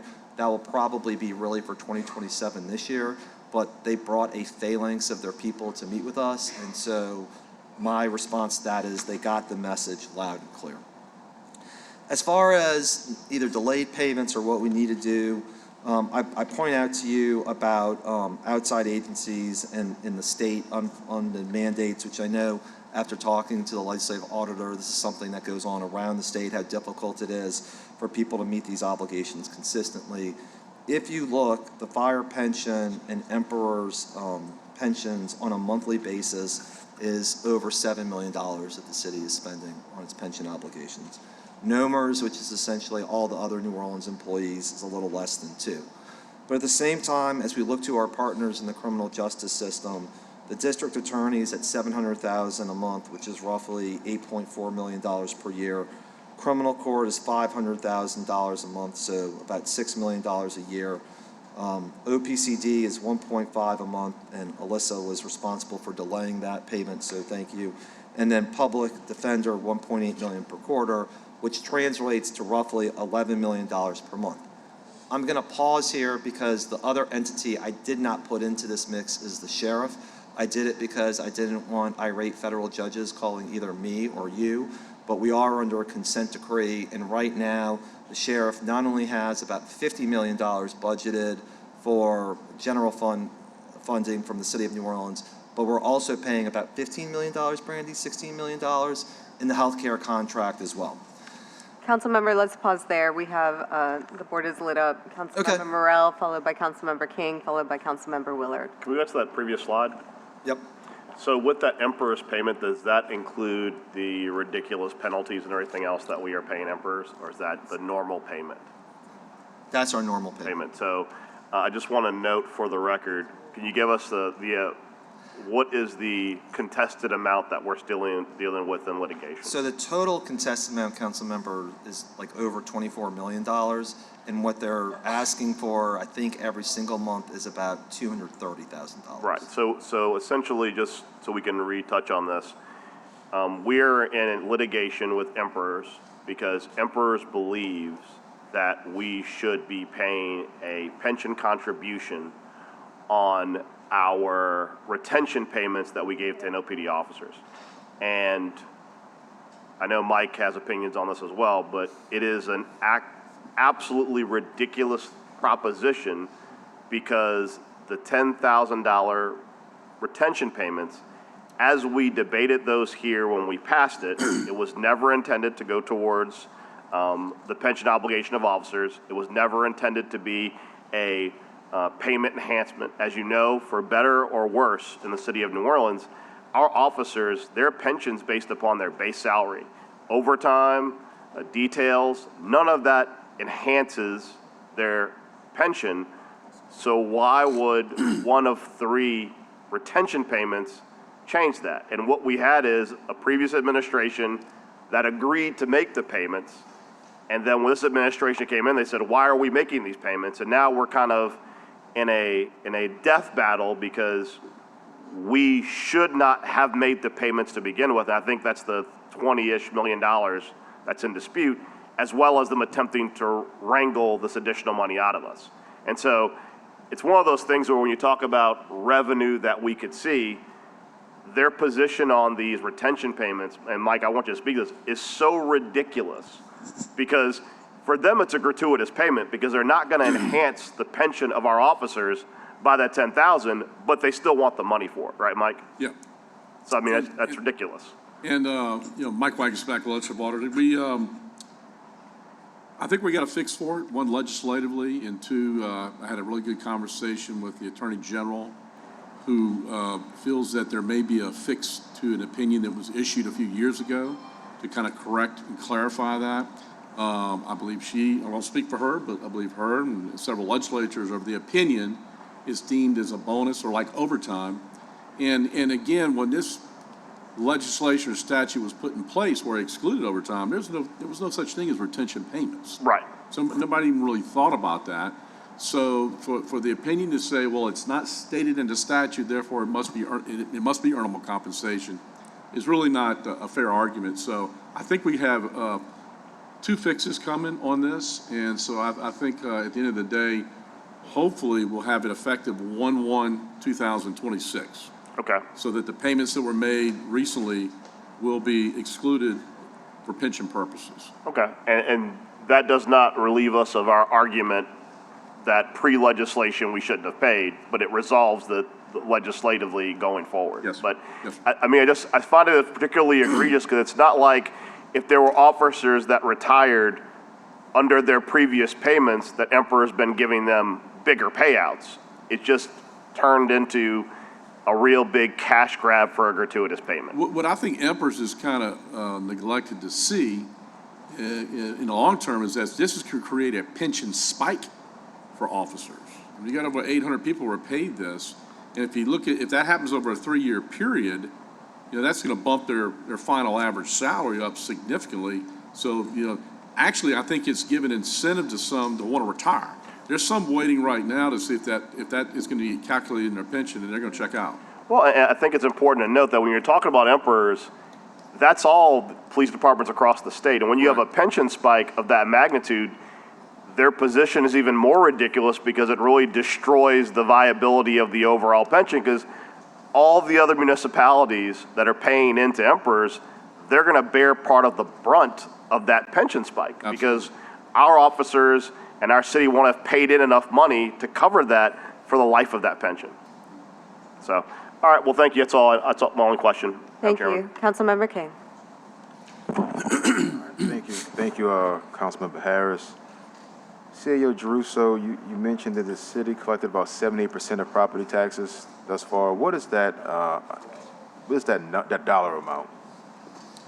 You have the total, Alyssa? I mean, the total amount of property taxes projected to be $180 million, so roughly 80%. Frida's right behind me. Go ahead. Yes, we have collected 148 million.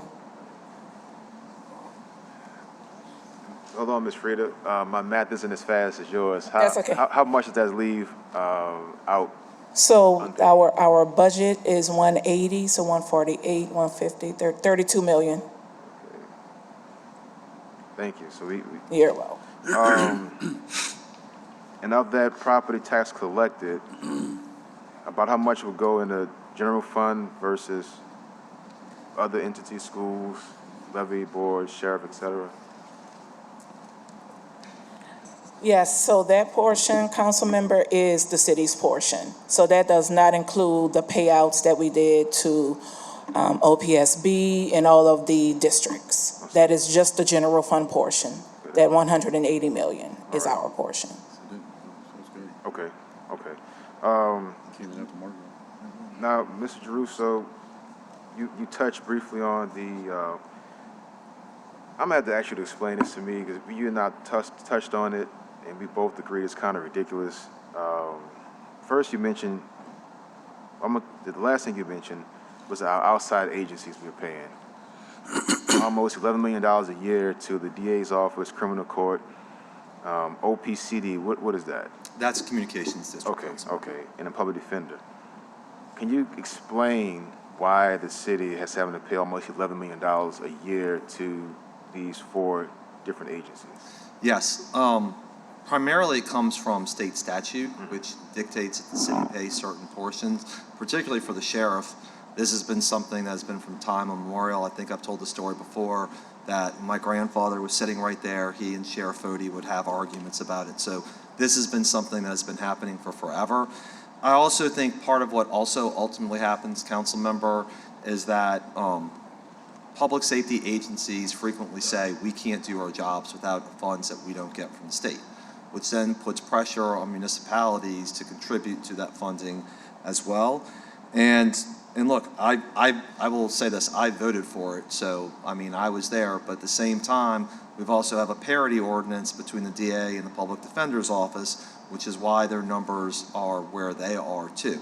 So we I think, instead of, in my view, in this one, taking one bite of the elephant at the time, we just gotta look at all of this holistically, because council member, like if you look at the next slide, which, dovetails to what your point is after we pay the pension systems, we pay the sheriff, we pay the DA, we pay OPCD, we pay criminal court, we pay others.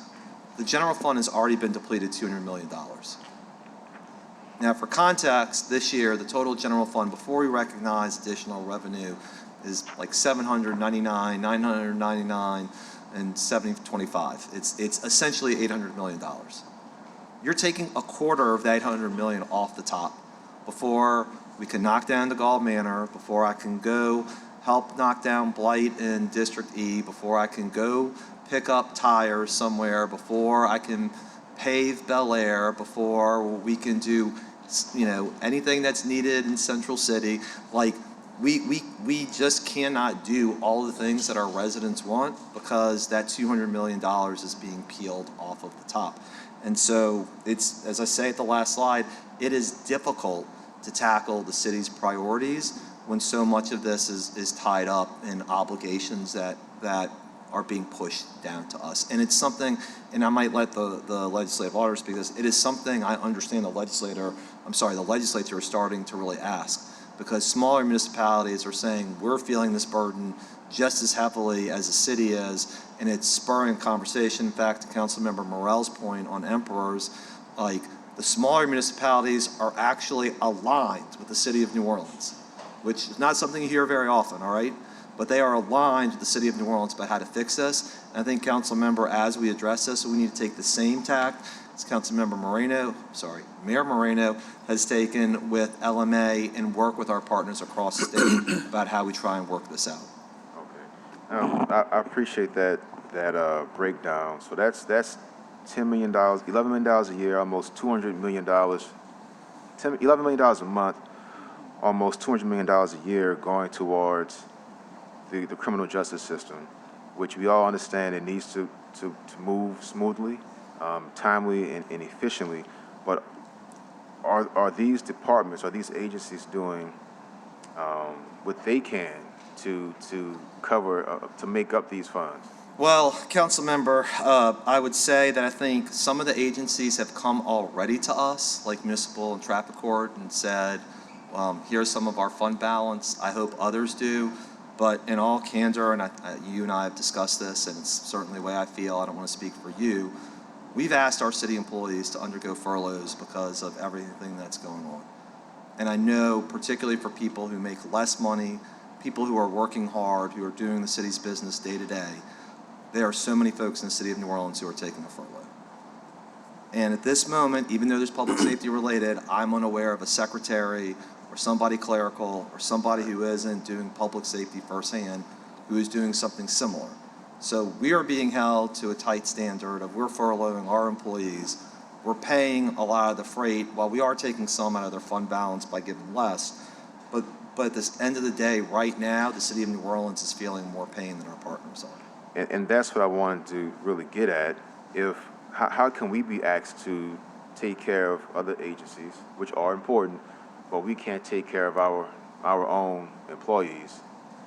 It seems not a bit unfair, it's a lot unfair that we're furloughing people partly because we're giving $11 million a month to departments who are not furloughing people. To my understanding, they aren't doing any furloughs. Speaking of furloughs, how much would it cost to continue the exemption for workers making less than $44,000 a year?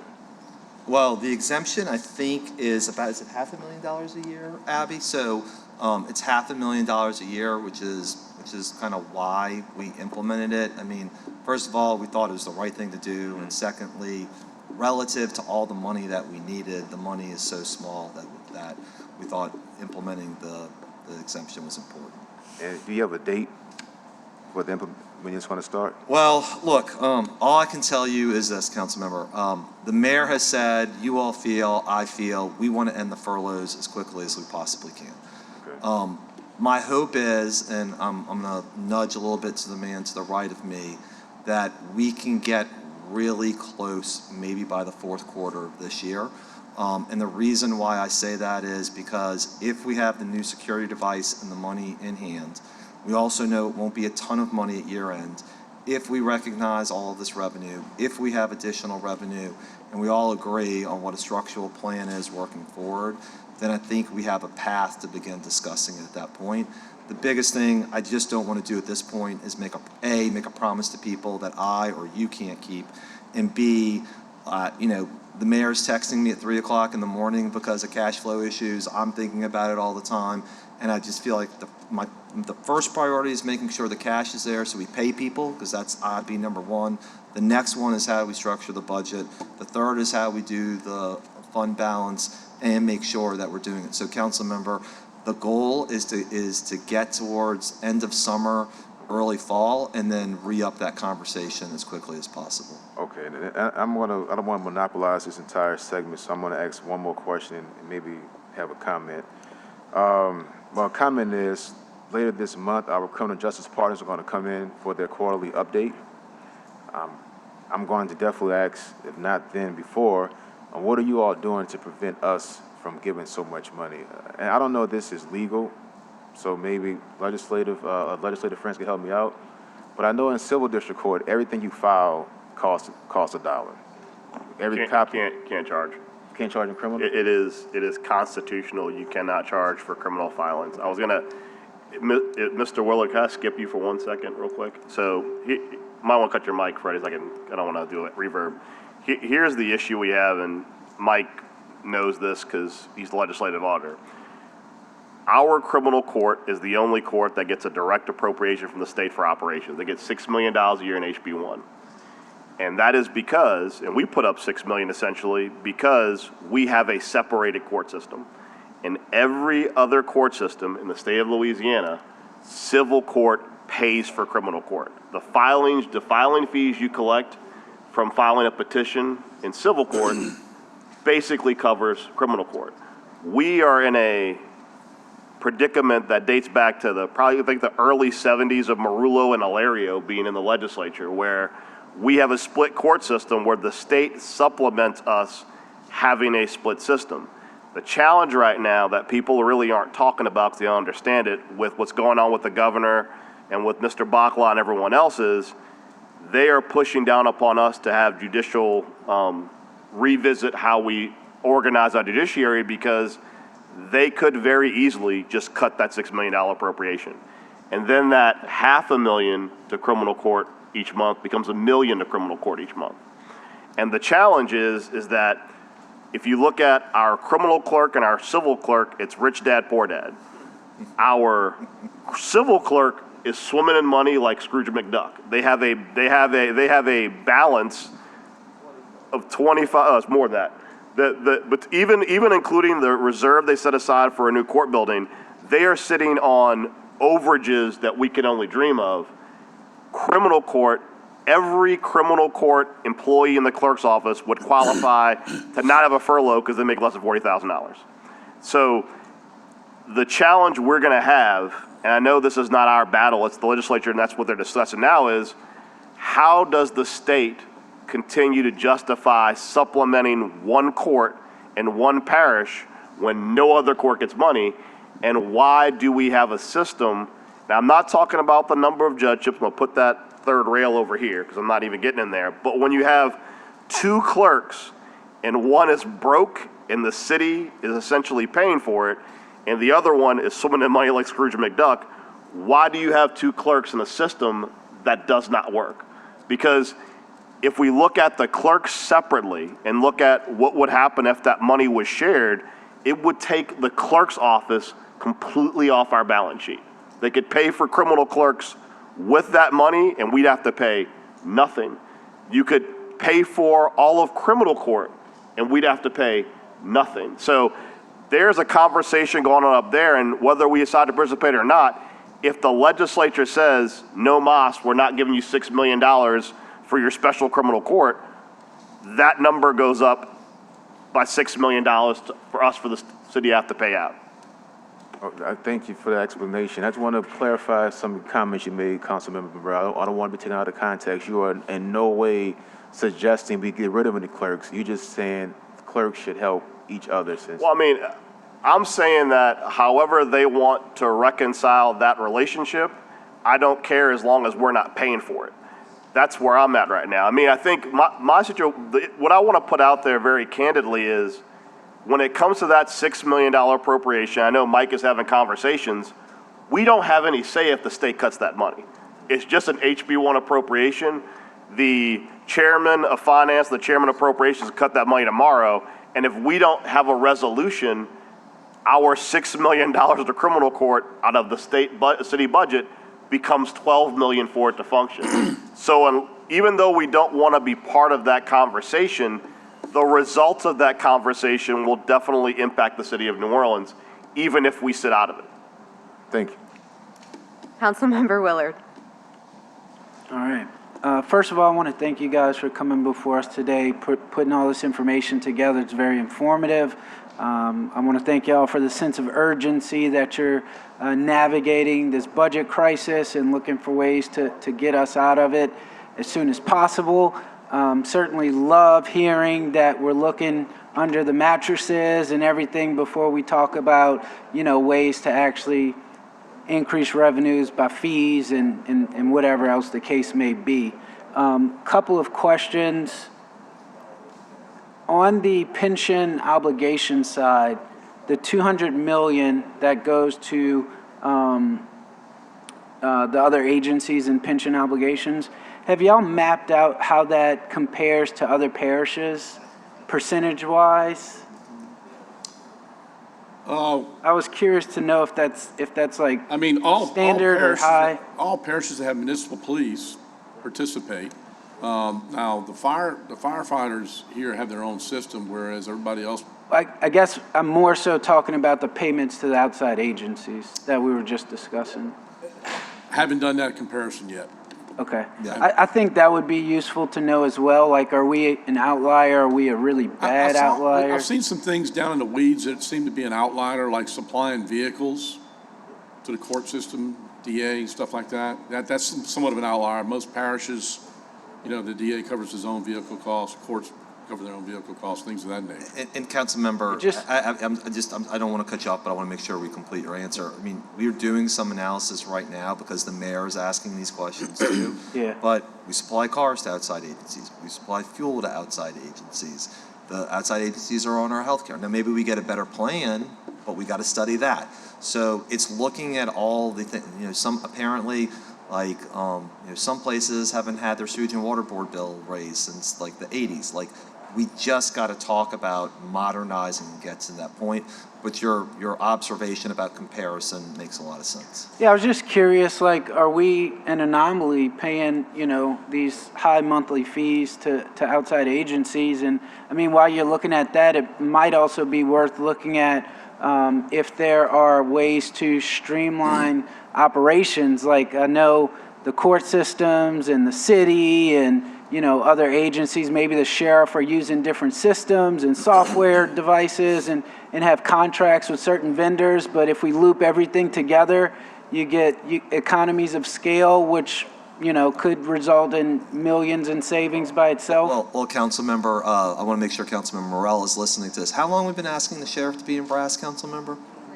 I think, didn't we pass that ordinance last week? So it's no longer optional. She's going to be in brass unless the federal judge tells us we can't do it. All right. So I just say that, council member, because you're spot on, right? Like, we totally believe. So, for example, later in the presentation, the state actually came to us and they said, we think you're paying more in postage than necessary. If you join what the state is, you'll save a few $100,000. Awesome. That's great. We should absolutely, exactly. We should do it. There's no reason not to. Similarly, if we have a financial planning system that we require people to use and we're giving the sheriff $60 to $80 million a year, we ought to be able to track where that goes. And then similarly, obviously, if we can use technology or anything else that helps, creates more economy of scales, creates costs that are being less, have centralized use, we absolutely want to do that. Yeah. Cybersecurity software costs, I'm just, off the top of my head, I'm sure there's ways that we can leverage economies of scale to a better degree. I'm just going to go through all my questions on your report. So the slide 13 talks about additional furloughs. Do we know yet how many people we currently have furloughed? Councilmember Willard, can you hold your question for a second? Should we run through the rest and then we go back to you? If you come back to me first. I will do this for the council. I will pick up my pace, Yeah. except for the last two slides. Okay. Is that fair for Let's everybody? go through, then we'll Yeah, hit I'm going to go. I'll Councilmember make Willard it through. first. These have been really important questions. Thank you. And then I guess, let's see. Here is outside agency fund balances really quickly. Again, shout out to the council. By the way, for the public, the council was peppering me with questions privately about other places they can look for this money. So I appreciate the fact that every council member is engaged on looking at outside fund balances and where people can be giving money. And again, credit to, as Frida pointed out, New Orleans Building Corporation for doing that. You see here, we have additional furloughs without more money. Again, I would want to say this is an absolute nuclear option. And the last thing we want to do But again, as we're looking at every single option on the table, this would be it. And by the way, as I have at the end, and the mayor reminded me of, we actually said we were going to lay off about $4 million of employees, and none of that has been implemented, all right? This, I think, is maybe, in addition to where we are in terms of the cash, which we're going to manage our way through together, is the fact that we do have a structural deficit and that we have a path to get out of that, which is really, I think, attainable. And, the legislative auditor has said that it could take us 3 to 4 years. The mayor said she wants to do it in a year to year and a half. And I think we're getting closer to the mayor's side of this if we can hit all of our marks, which we know you all have been helping us with tremendously. So this is the way we're going to do it.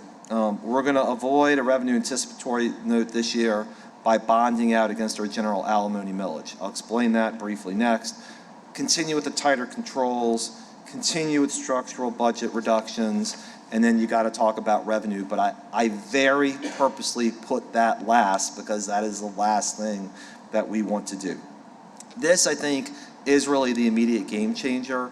The real issue, I think, as everybody understands, but I'm going to say it as simply as I possibly can with the RAN, is that Alyssa has to pay back $125 million essentially from the end of January, early February through May. That is killing our cash. I'm going to say that one more time. Alyssa has to pay back $125 million, essentially of $800 million, between February and May. It's really almost next to impossible to manage your cash flow unless you are drastically cutting and drastically raising revenue.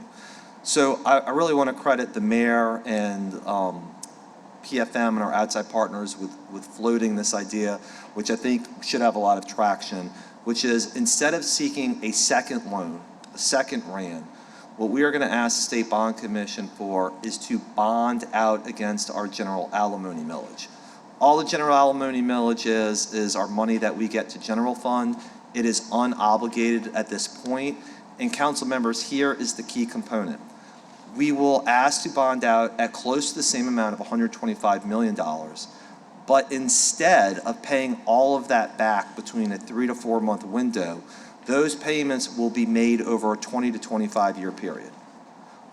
Number two, because our general obligation bonds are going down, or to use a technical term, defeased, all we will do is use the payments for this to make up that difference. So it will be a neutral position to the city in order to do that. So in other words, we will get $125 million early. We will pay it off in 20 to 25 years instead of 3 to 4 months, and it will cost us new money to do it. That's about as good a deal as you're ever going to get, and we feel it's incumbent upon us to take it. Tighter controls, I will spend just a minute here because obviously we should all be focused on this. By reducing the unclassified class, we've saved $7 million. The furloughs have generated and will generate about $4 million. Abby and her team members are tracking the furloughs so that way we can see whether or not and hopefully avoid any problems. Hiring freeze and other operational cuts are there. Members, I think this is one of the most important ones. Overtime was not budgeted last year and part of this crisis mess that we all inherited. And this year, we will be at $39 million, and we're already projecting to be less than that. So this is just about having better discipline and better controls and raising the standards, which I think we're all doing collectively. I mentioned the fees already on the mail. Councilmember Morrell, you've raised this. In 2024, the City of New Orleans conducted 13 sales tax audits. 13. This year already, there have been 145 audits enacted. And I think Alyssa said the other day that leaves about $6.5 million that's under challenge right now. Again, Councilmember Willard, the couch cushions, the mattresses, the dumpsters, whatever it takes to go find extra money and wring things from people who should be paying. I want to be very clear about that too. I'm not interested in Miss May in Pontchartrain Park who owes us $20. It's the big ticket items that really make such a big difference, and how do we whittle this down? And then parking enforcement ramped up during Mardi Gras, and that was at least $1 million higher, and that was just for the first weekend. So I think you can extrapolate what it is. Service cuts, we're going to have to continue talking about what is a need versus what is a want, and we welcome that conversation. One of the things we're also talking about internally is beginning our budget process for 2027 earlier. The service cuts will really be, asking departments what they think.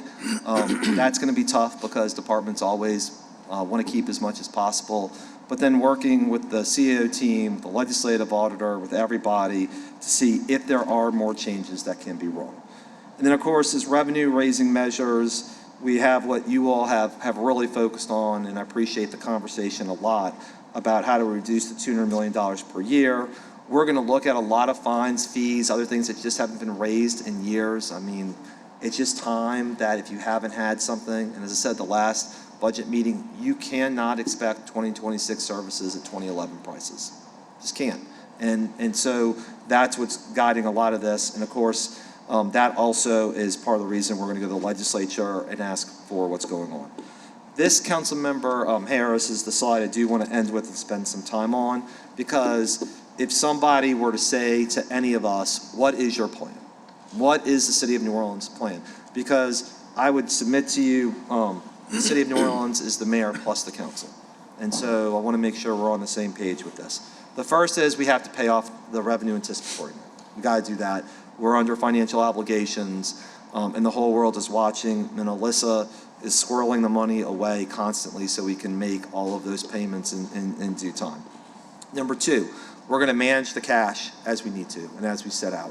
And if there's anything that needs to be done on top of that, we're going to do it. As I told you already, we're getting more money in than we have in that presentation, and I'm trying to find all the places to increase that as much as possible. This summer, and I know this will be a team effort as we go back to the state and go to the bond commission, not to seek another RAND, but to seek the bond out against our general alimony millage, which will again be faster, be something that means the city doesn't have to pay as much money, and hopefully also means we have to see the state a lot less too, because we want to be in control of our own destiny, and I think they want the same thing. We will address budget deficits as we keep on doing. I think the overtime story is probably the biggest one there, is the fact that we've already run these changes, and as Abby was whispering in my ear earlier, Mardi Gras was spread over February and March. It was only in February this year, so we expect even greater savings in March than in the past. We're going to use negotiated obligations for our fund balance and smooth out cash if necessary. And I really I know the ratings agencies are constantly watching and evaluating this. So I'm saying this for your benefit, the public's first, but for theirs second and third, along with the state, which is the plan is to pay off the RAND, to manage our cash, to get the new security device, to look at everything possible to make sure revenue finally meets expenses, which is what it ought to be.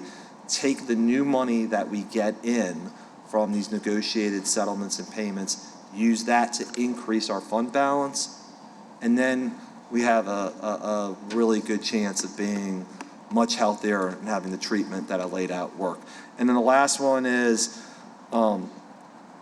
assuming all goes well, we can't backslide into bad habits. And I really want to commend the council at this point, because the council allowed the administration to use bond funds to have DPW work be done. The council released $2.8 million in energy funds to make sure the lights from the high rise all the way to District A are lit. These are things that haven't been done in the past. And the fact is, it's not just about the discipline, it's also about having enough creativity and courage to make sure the quality of life issues are being met as well. So with that, I stand ready for questions, and I know Councilmember Willard had some follow-up, and I'm happy to go back. Right, let me just do the order, because Councilmember Hughes does not have a button, so it'll go Councilmember Willard, Councilmember Hughes, Councilmember Morrell, Councilmember McCarron. Councilmember Willard. Thank you, Madam Chair. To go back to, thank you for finishing up the presentation. To go back to the furloughs, do we have an accurate count of how many people are furloughed right now? We have the savings, I think it was. I think it looks like it's about 575 employees, give or take. You said 570? And that'll ebb and flow as we have new employees. Okay. The next thing I wanted to go into, Joe, you talked about borrowing against the general alimony millage. Can you explain the general alimony millage? Yeah, the general alimony millage, or also called the constitutional millage, is essentially a millage the legislature allowed the city of New Orleans, as I understand it, to have to increase its general fund. So it is, several mills. I think, I'm looking at Mike, I think it's close to 10 or 12 mills that, you just get basically free and clear as part of property taxes that come back to the city. So basically, think of the millage as your collateral, right? The millage, you're going to get the money every single year that's being generated as a result of this, because people are going to pay their property taxes every single year. So then all we're doing is we're taking a loan against that millage. And then instead of the loan having to be paid back rapidly within 3 or 4 months, the loan's paid back over 20 to 25 years instead. How much does that generate on average? Like, I think the answer, usually, I thought the answer was about 50 to 60 million, but let's check what the millage rate is. I can tell you this, council member, one thing I am pretty confident about, 1 mill is usually worth about $5 million. Okay. So that should give you a general idea, but 50 we'll check. to 60. I think that's about right, but we'll check the millage amount for you and make sure we get you that answer. Okay. And so the goal, the idea would be to borrow against that, pay it off over 20 to 25 years. So you get an influx of $125 million. That's one-time dollars. So how do you envision us using that in this year's budget? Well, I think that's sort of you're anticipating kind of what I'm thinking, which is the two things are, how much more revenue are we generating or other couch cushions we find? How much more money, are we able to save? Are we able to put any of that money into fund balance, or is it all basically to meet the needs for this year, because then we're smoothed out and then we don't have to worry about it next year? I think all of those are things that we're trying to map out right now, and I think as we probably get to July-ish, I think we'll have a much better idea of what that path should look like. Okay. The reason I was asking about it is for next year's budgeting process and where we are. I don't want to jump the gun because we have to get through this year, but. Yeah, and I'm sorry to interrupt you, but yeah, council member, I think the biggest issue is, we have recognized a ton of one-time revenue this year. That's not going to happen again next year. Correct. But at the same time, we won't be starting from so far behind the position either. And so then the question is really, how do you make revenue meet expenses? And I think 2027 can be a year where we can do that much earlier and don't have to borrow repeatedly. Okay. So we had 13 sales tax audits in 2024. It's kind of unbelievable. We've had 145 this year so far. How many did we have last year? Do you know, Frida, was it in the 60s or 80s? So it was, but I did want to speak to 2024, council member. That was the year that they implemented an upgrade new system. Gotcha. So in 2024, majority of the year, they were implementing their new system and stabilizing it, which is why that number was as low as it was for 24. And in 25, we had 60? We had about 60, but I'll get that firm Still number seems- for you and get it to you. Okay. And I think you answered this question, Joe. I wanted to know how much we potentially had in contest with audits going on right now. I think you said it, but I couldn't remember. $6.5 million is what I heard. $6.5 million. $6.5 million. Yeah. Okay. And again, council member, that's March. So we're going to keep on pushing that as much as we can. I will just say this, you're asking all the right questions, but Councilmember Morrell has been beating this drum for as long as I can remember. And again, it goes to the point that you're trying to make too, and all of you are, which is how do we get as much money from what we're owed rather than trying to put money on people's backs. Yeah, and I think the more we talk about it, the more we get into that, city, that culture of compliance. You can't continue getting away with it, because at the end of the day, it has to get funded, so it's going to come from somewhere else, and it's spread out across the city for bad actors. I absolutely agree, and council member, also that point, and I know that this is for the district council members as much as anybody else. What I've asked the departments to do, as we're looking on revamping the Central Adjudicatory Bureau, find your 15 worst cases for me.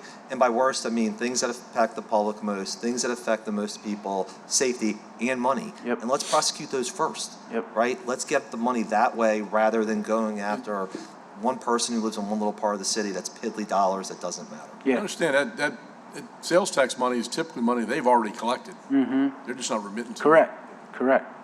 Yeah, that's right too. Can I take a moment to just kind of go through these stats that I have that we've already addressed with the mayor too, that there is a little bit of a change. It's not 13, it's 26. So, so just give us a little more credit. All right. 26 in 24. So it's audits. And that was mainly because we only had 3 auditors on staff. So then we were able to ramp it up, and in 25, we were able to produce 173 audits. And now, like we said, we're at the 146 mark just at this point in the year. Can I ask you a question? Do we ever work with the Department of Revenue when they have audits of businesses going on in the city of New Orleans? Because sorry, go ahead. well, I was just going to say, if they're not remitting properly to the state, there's at least some sort of chance they're not properly remitting to the city. Yeah, we've talked about having that conversation. I mean, I think there's always this tender balance, just candidly, between making sure that we're utilizing our state partners as well as the legislative auditor, and then not having sort of financial administration by the outside too. And I want to be super careful about that, as I know you all do too. But the answer is the state is starting to approach us about these and wanting to be a partner. Legislative auditor's been a partner. The department that wants to do, Mike, what's the name of the department that wants to do the mail? It's not revenue. It's the, Technology services? yeah, OTS. OTS. And then revenue, I think we need to continue and again, build better economies of scale. And revenue has a pretty good debt recovery unit too. Yeah. And they've offered to help. And they won't charge you, they'll charge whoever they collect the debt from as an additional fee. So. And that's debt recovery for fines and fees. Just whatever debts are out there that the city has, to me, it's a no-brainer. I spoke with the new secretary about it, kind of went through the protocol, and I don't see any issues of concern for the city. Okay. Yep. And anything I can do to help, I know Councilman Hughes has good relationships with the department heads at the state level as well, so if you guys need anything from us, just let us know. I appreciate 2 things. One, it's 12.23 mils in the general alimony, and it's about $61 million is what it generated. I was close. And then number 2, when I was in your seat, one of the most frustrating things was we would ask, how do we help you at the legislature? And we never really got that answer. Not only do we need your help. Put me in, Coach. Yeah, I love it. Last thing, have we started, look, I know you guys are, got your head barely above water at this point, but have we started evaluating like contracts to see if there's efficiencies there, if there are nice to have contracts, any type of savings that we have going on in the city? Yeah, Mike just whispered at me about the project delivery unit is certainly a place where we've downsized significantly because we didn't need as much. The other thing the mayor has really pushed, council member, is not only centralizing a grants office, so that way we get better product when it comes to grants, but also a contracts office. And I know, again, I'm speaking for Alyssa a lot today because we're working in tandem, but it is driving her crazy that, contracts are done in different ways. People don't know what's going on. It's hard to manage. And again, by centralizing that in a single place, you're going to get a better result. Yeah, I agree. We've been downloading a lot of that contracts and that from the RAS system and sending it to the consultants. So there's a lot of eyes on it right now. Awesome. That's good to hear. Last thing I'll say, you mentioned possible savings on building efficiencies with utilities. My office is looking at that right now, so I look forward to working with the CAO's office and the mayor to see if there's possible savings there as well. Thank you guys so much for coming today. Thank you, Councilmember. Councilmember Hughes. Thank you, Madam Chair. Speaking of lighting efficiencies, if you ever pass downtown, like at midnight or 2 in the morning, boy, the number of lights that's on in City Hall is astronomical. So we can start encouraging people to turn the lights out. You can turn them 2 blinding lights off now. I do want to echo the Vice President. Anything I can do to help in Baton Rouge, put me in. But thank you, Councilman. I apologize if this question was asked, but one thing that I get asked so many times by my constituents is how do we get all of these blighted, vacant lots that are on the city books off the city books so that folks can start paying property taxes? And I'm not just talking about residential lots. I'm talking about commercial lots as well. What's our plan to be more aggressive? So, this is what I think the answer might be, council member. I think last year the legislature voted on land banking those and allowing the cities and municipalities to create a system by which the city essentially can put those back and then put it back into commerce. And so I think that would be a phenomenal way to make sure, particularly on larger pieces of property, how we do it. And then obviously, I think, while we're trying to do this process of what I said, the 15 properties that, each place or what have is the most problems, how we can also look at that for blighted properties as well. So that way they're liened, they're adjudicated more quickly, sold through share of sale, and trying to get that process expedited too. Yeah, and look, these residential lots, I can tell you what's not fair. It's not fair when you have homeowners taking care of their property, and there's a lot of them in my district. And then there's this vacant lot in between two homes, and the city doesn't have the capacity to do it. So because the resident has so much pride in their neighborhood, they end up cutting the lot on a regular basis out of their pocket. I think they should have the right of first refusal to acquire that lot. I know right now, lot next door is paused, motor own is paused, everything is paused.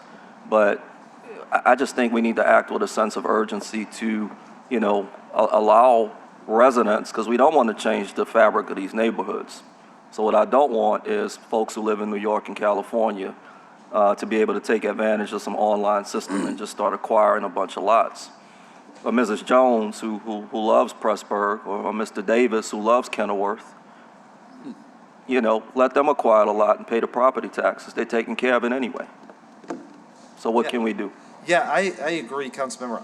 I honestly want to dust off where we are on MOTA own because I thought we had reinstituted that for people who are doing it. But if that's not the case, I want to get on top of that right away and act with the requisite sense of urgency. I think that's under code enforcement. It was paused at some point. If it has been unpaused, please let me know because my residents are mowing their heart out. So they'd love to acquire those lots. I'm making a note of it right now. All right, thank you. Thank you. Thank you. Just for the record, my understanding is both Moto Own and Lot Next Door have been paused. Okay. So we need to, as Councilmember Hughes said, get those going. Councilmember Morrell. Thank you. I just wanted to highlight, I believe the police department has a new comptroller. Not yet. Mr. Not yet. CAO. Mr. CAO. I know. All right. I'm just going to lightly chastise on the record. Yeah. The department that runs the largest overtime in the city of New Orleans, that we came into this term all committed to putting a third-party employee over it to control spending, and we haven't done it yet. I know. I don't want to come to our next budget meeting without a comptroller at the police department. As much as you've seen a savings on overtime, I can guarantee you, if you had a comptroller who was not an NOPD employee reviewing overtime, making sergeants sign off on it, making sure everyone knew that every I was dotted and T was crossed and that everything would be double checked, I think you would see tremendous savings on overtime. And not the kind of overtime savings we have whenever the OIG does a report. I mean, like preventative savings on overtime. So I don't want to come here again without one. And I want to remind everyone, and this guess is like old JP coming out, if they can't figure it out, Mr. CAO, you can always give them one. Yeah. And I think at this point, you've given them all the rope possible with Mike to help them figure it out themselves. But I don't want anyone from NOPD to think having a comptroller is optional. You've had the opportunity to find one yourself. Alyssa knows plenty of nice people she could send over there to be their comptroller, but I don't want to come to the next budget meeting without a comptroller for NOPD. So we had my performance audit team had an entrance conference with the chief and upper brass this morning. In fact, that's why it caught me in town to see if I was available for this meeting. We had a conversation about that, and apparently there is a process where they're only able to review the overtime when it's 2 or 3 weeks after the payroll. So there's mention of a technology fix so that they can have, I guess, real-time access to review ADP before it gets paid. So I need to explore that a little more. And to be clear, and I know I've had this conversation with the former chief Harrison as well as the current chief, it is a quagmire between overtime and secondary employment. It is a quagmire. All of them should be in ADP, because if they're all in ADP, if someone accidentally or otherwise tries to input time that is city overtime time, that is also secondary employment time, if you're all in the same system, the numbers won't click. And honestly, I've had some discussions and thought processes about this secondary employment that's housed in the city, and I need to study it more, but my initial gut reaction is that needs to be moved back. 100%, because I will tell you, the challenge is there was this idea way back under a previous administration that was not the Cantrell administration that spinning secondary employment off would make it more efficient. It has done the exact opposite. It has made it a complete separate train wreck. No. And we all know, because the whole idea was twofold. One, that by spinning it off, the city would save money by it not going towards the pension obligation, which was always a farce because overtime doesn't go to the pension obligation. So it was never an issue. And that somehow housing secondary employment off-site would make it somehow less prone to overtime issues. And the reality is that's also not true. So, I mean, putting it all back in a centralized unit would be preferable. The other issue, to your point, we can't even track when officers get paid for secondary employment overtime because it takes them weeks to delay it. It also takes weeks for it to show up in an officer's check. So there's no correlation between when an officer works their overtime as to when it's received, and that there's an error in overtime, how we recapture it. Because if an officer is paid on overtime in March, in June, and then the city says, oh, we overpaid you, how do you go about the process of recouping that money that's 2 months old? Yeah, I think part of the problem is that in the secondary employment, the details are being paid up front. That is not always the case. So it's very bizarre because depending on who is going through the secondary employment process, sometimes you get paid on time, sometimes you don't. But here's what's really interesting about secondary employment. Secondary employment is really structured to be like temporary employment, where someone contracts a secondary employment to have an officer work at a grocery store. The city makes money off the hourly rate of that officer doing secondary employment.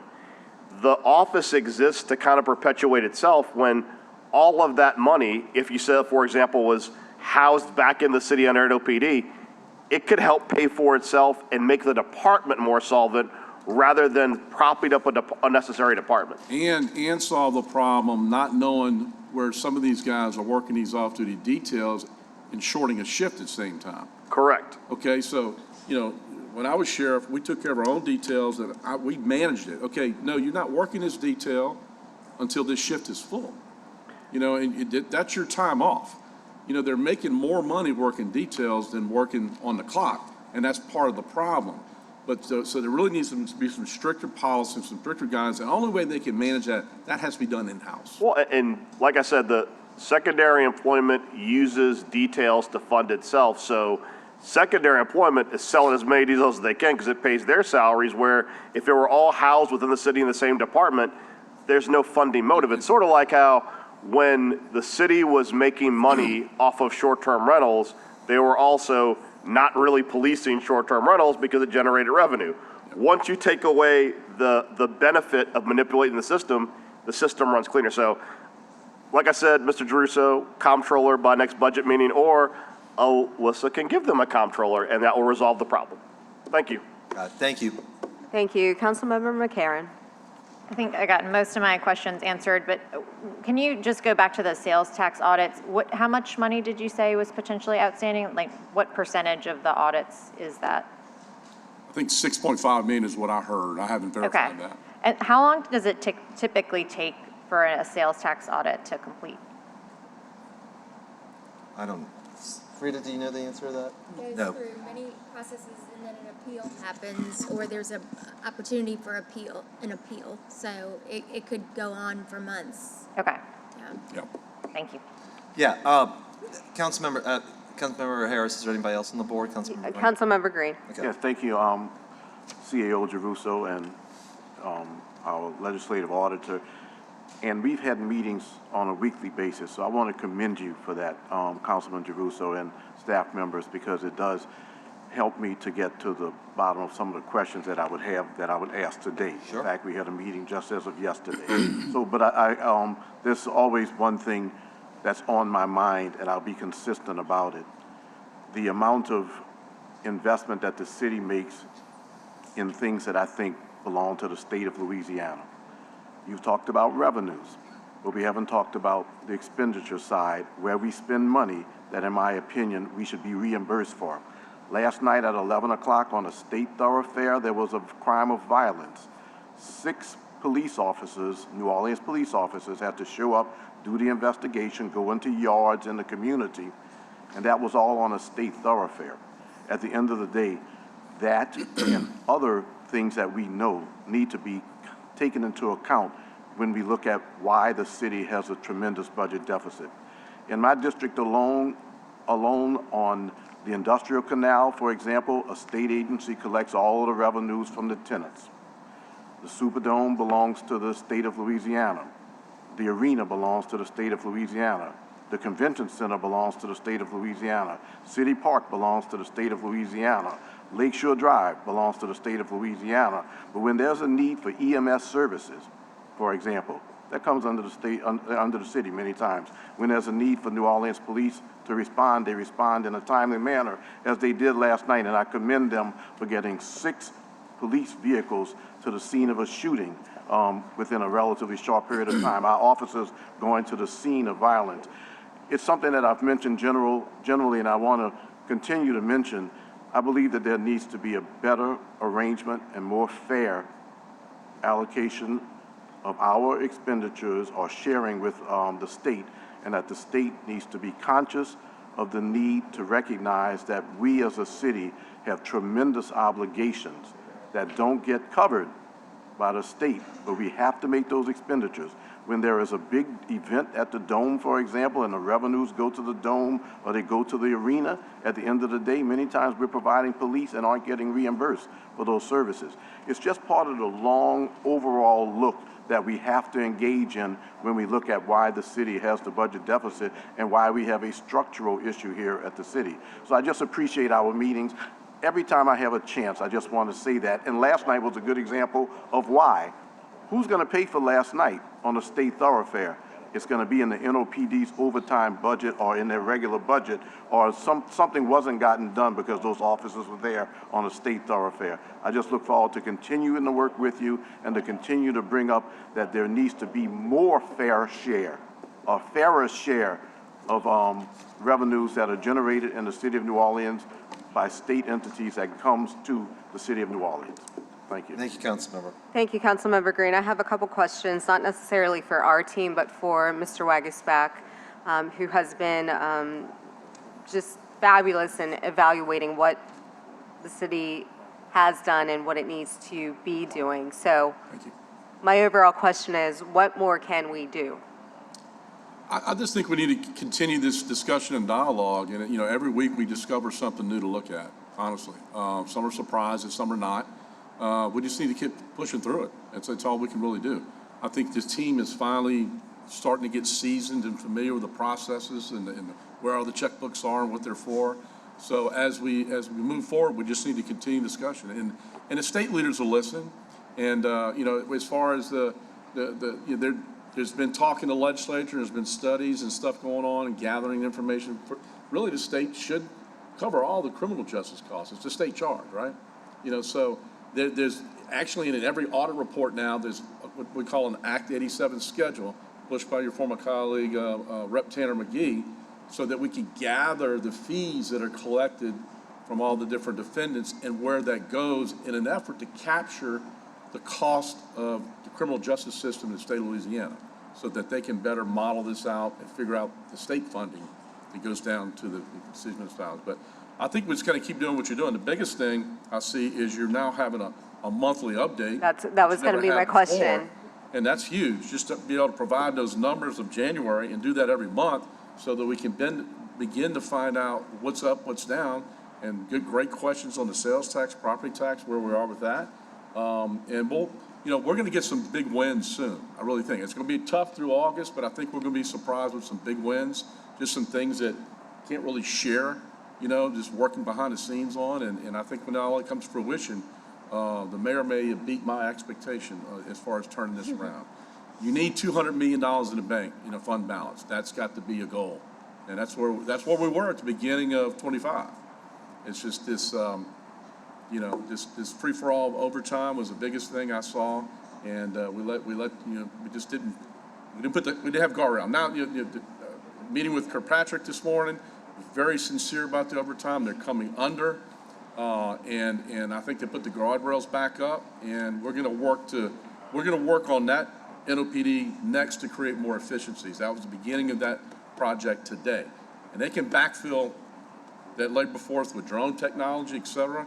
I think the city really ought to, what we can save in other areas, maybe look to commit some money for drone technology, whether it's $1 million, $1.5 million.